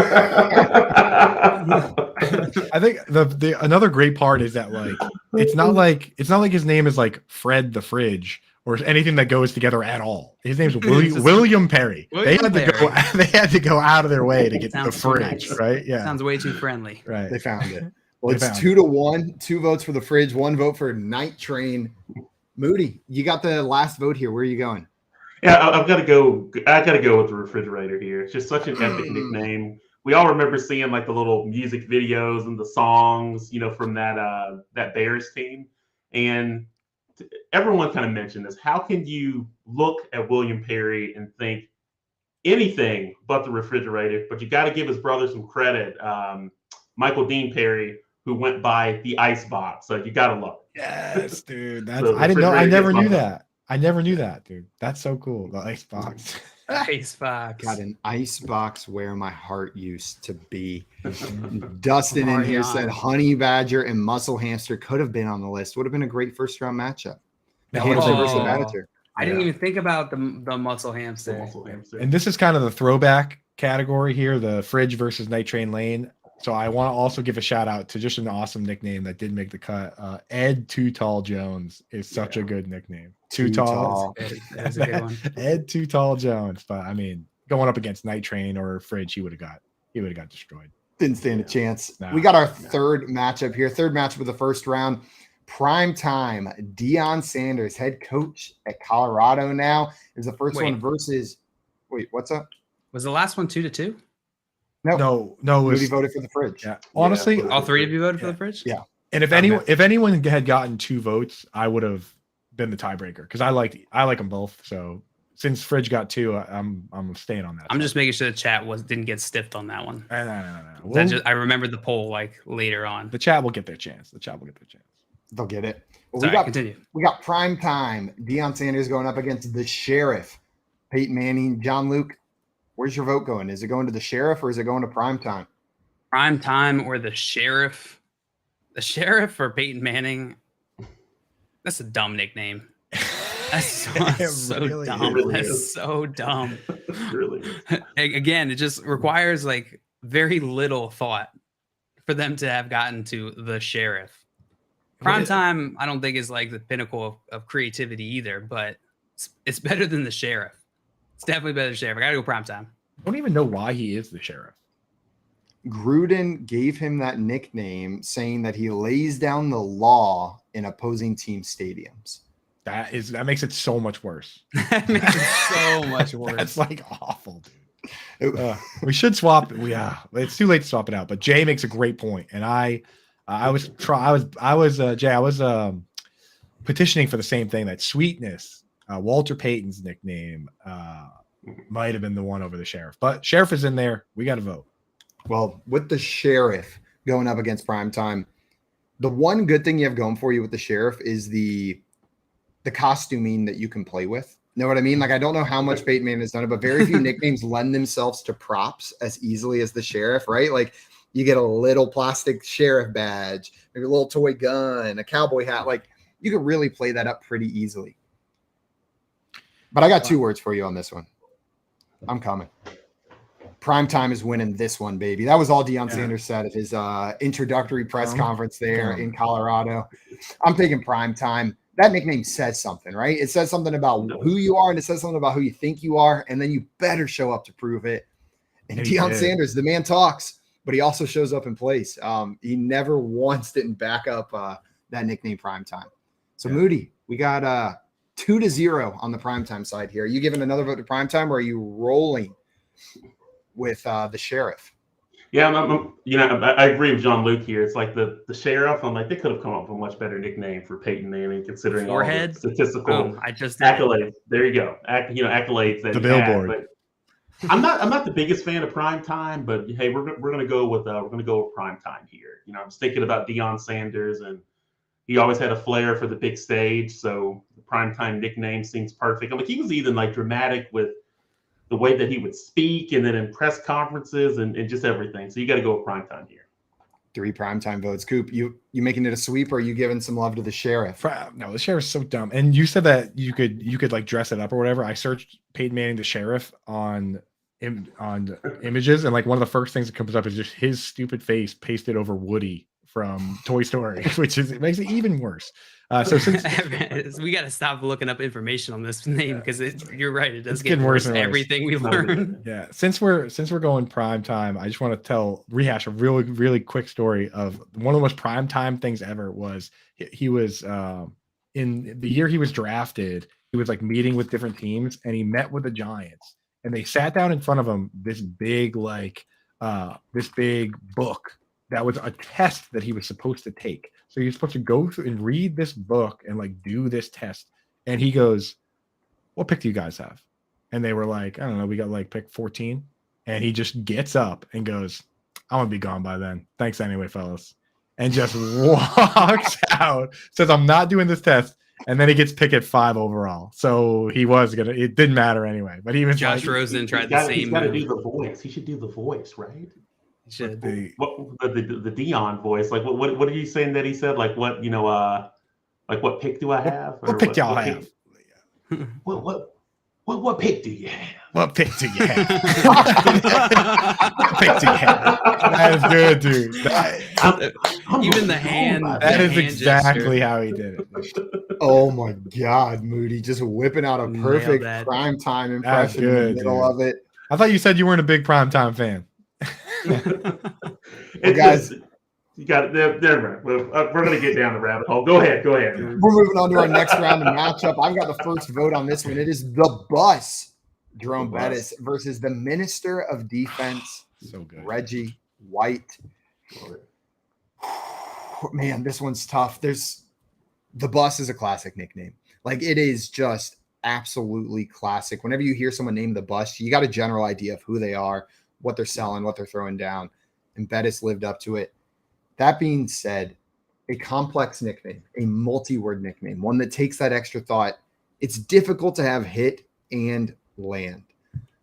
I got to go with the Minister of Defense here. The Minister of Defense just kind of rolls off the tongue. It's got a magical aura to it. And it's one of the complex nicknames that stuck. You got a multi-word defense or a multi-word nickname that people are perfectly fine rolling with. So my vote goes to Reggie White. Moody, where's your vote going? Yeah, I'm going to go with Reggie White here. It's just such an iconic nickname. And I never was a big fan of like the nickname The Bus. It just never really resonated with me. So I'm going with Reggie White here.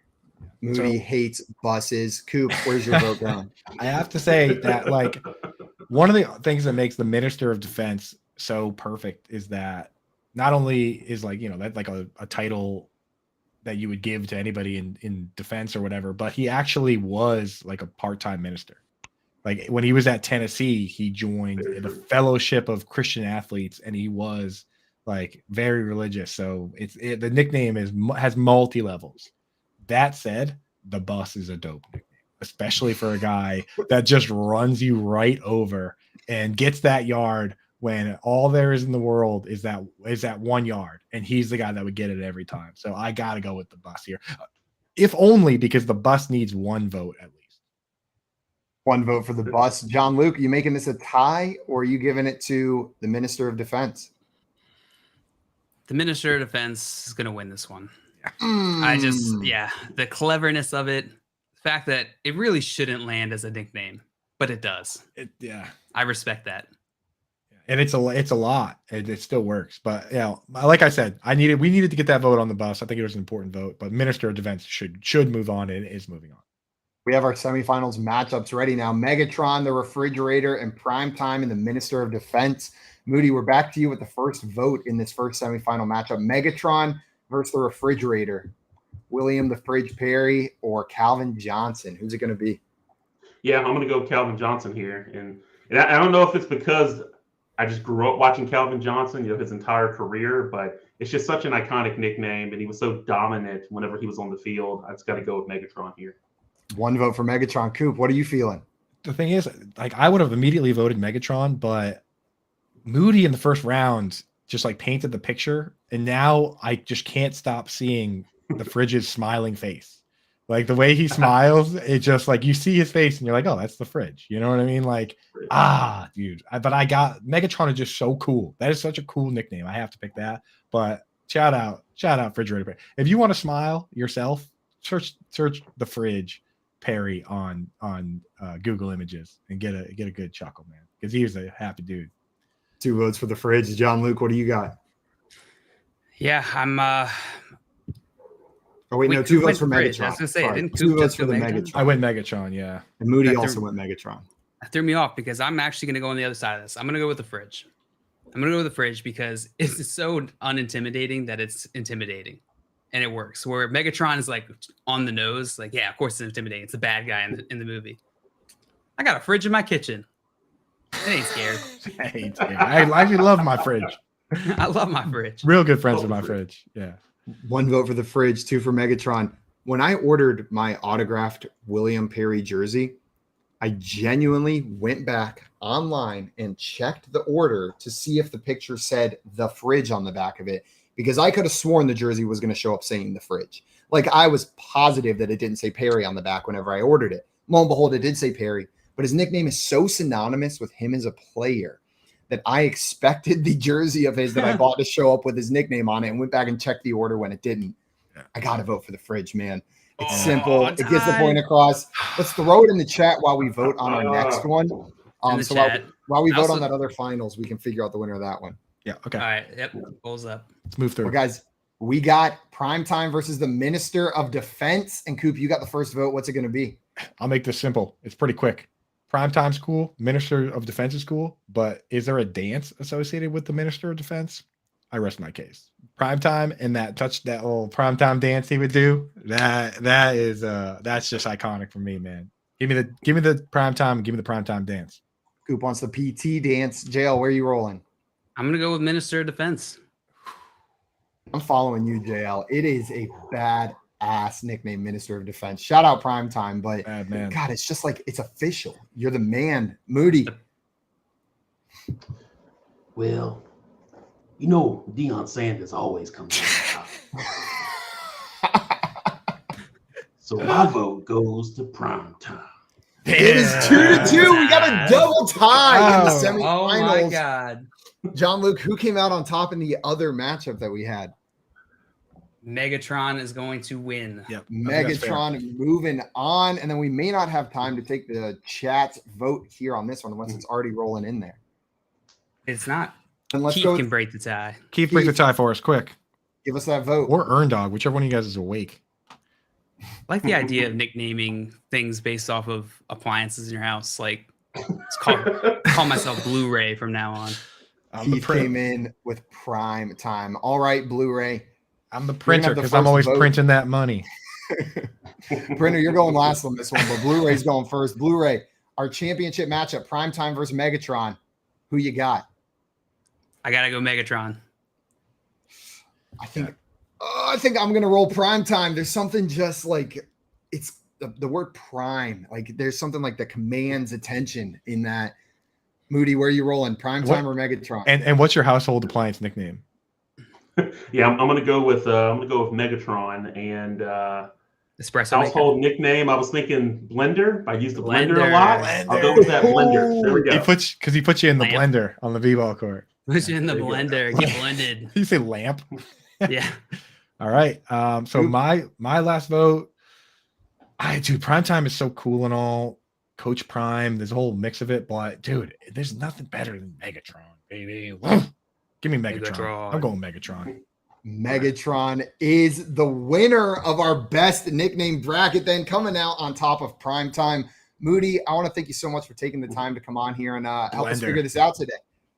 No, it's always fun to hop on. Hey, I enjoyed it. And you know what I was thinking? I was like, man, I may have set like a precedence here. They're going to ask me for impersonations on certain people every time I come on here now. So you got to give me some homework for the next time. I'll try to bring one out, but we'll see how it goes. But this was fun, gents. Absolutely. Well, guys, if you want more of those primetime, impressions, head on over to Moody's Twitter at Eric and Moody, and come back on over here tomorrow morning from 7 to 10 a.m. Eastern time, where we got more of the FYF Morning Show goodness. Until then, adios, everyone. Thanks again to Moody, and thanks to everybody. Thanks everyone who donated on that GoFundMe. Check my Twitter, Coupe Fiasco. Really appreciate it, guys. You guys are the best. Love you guys.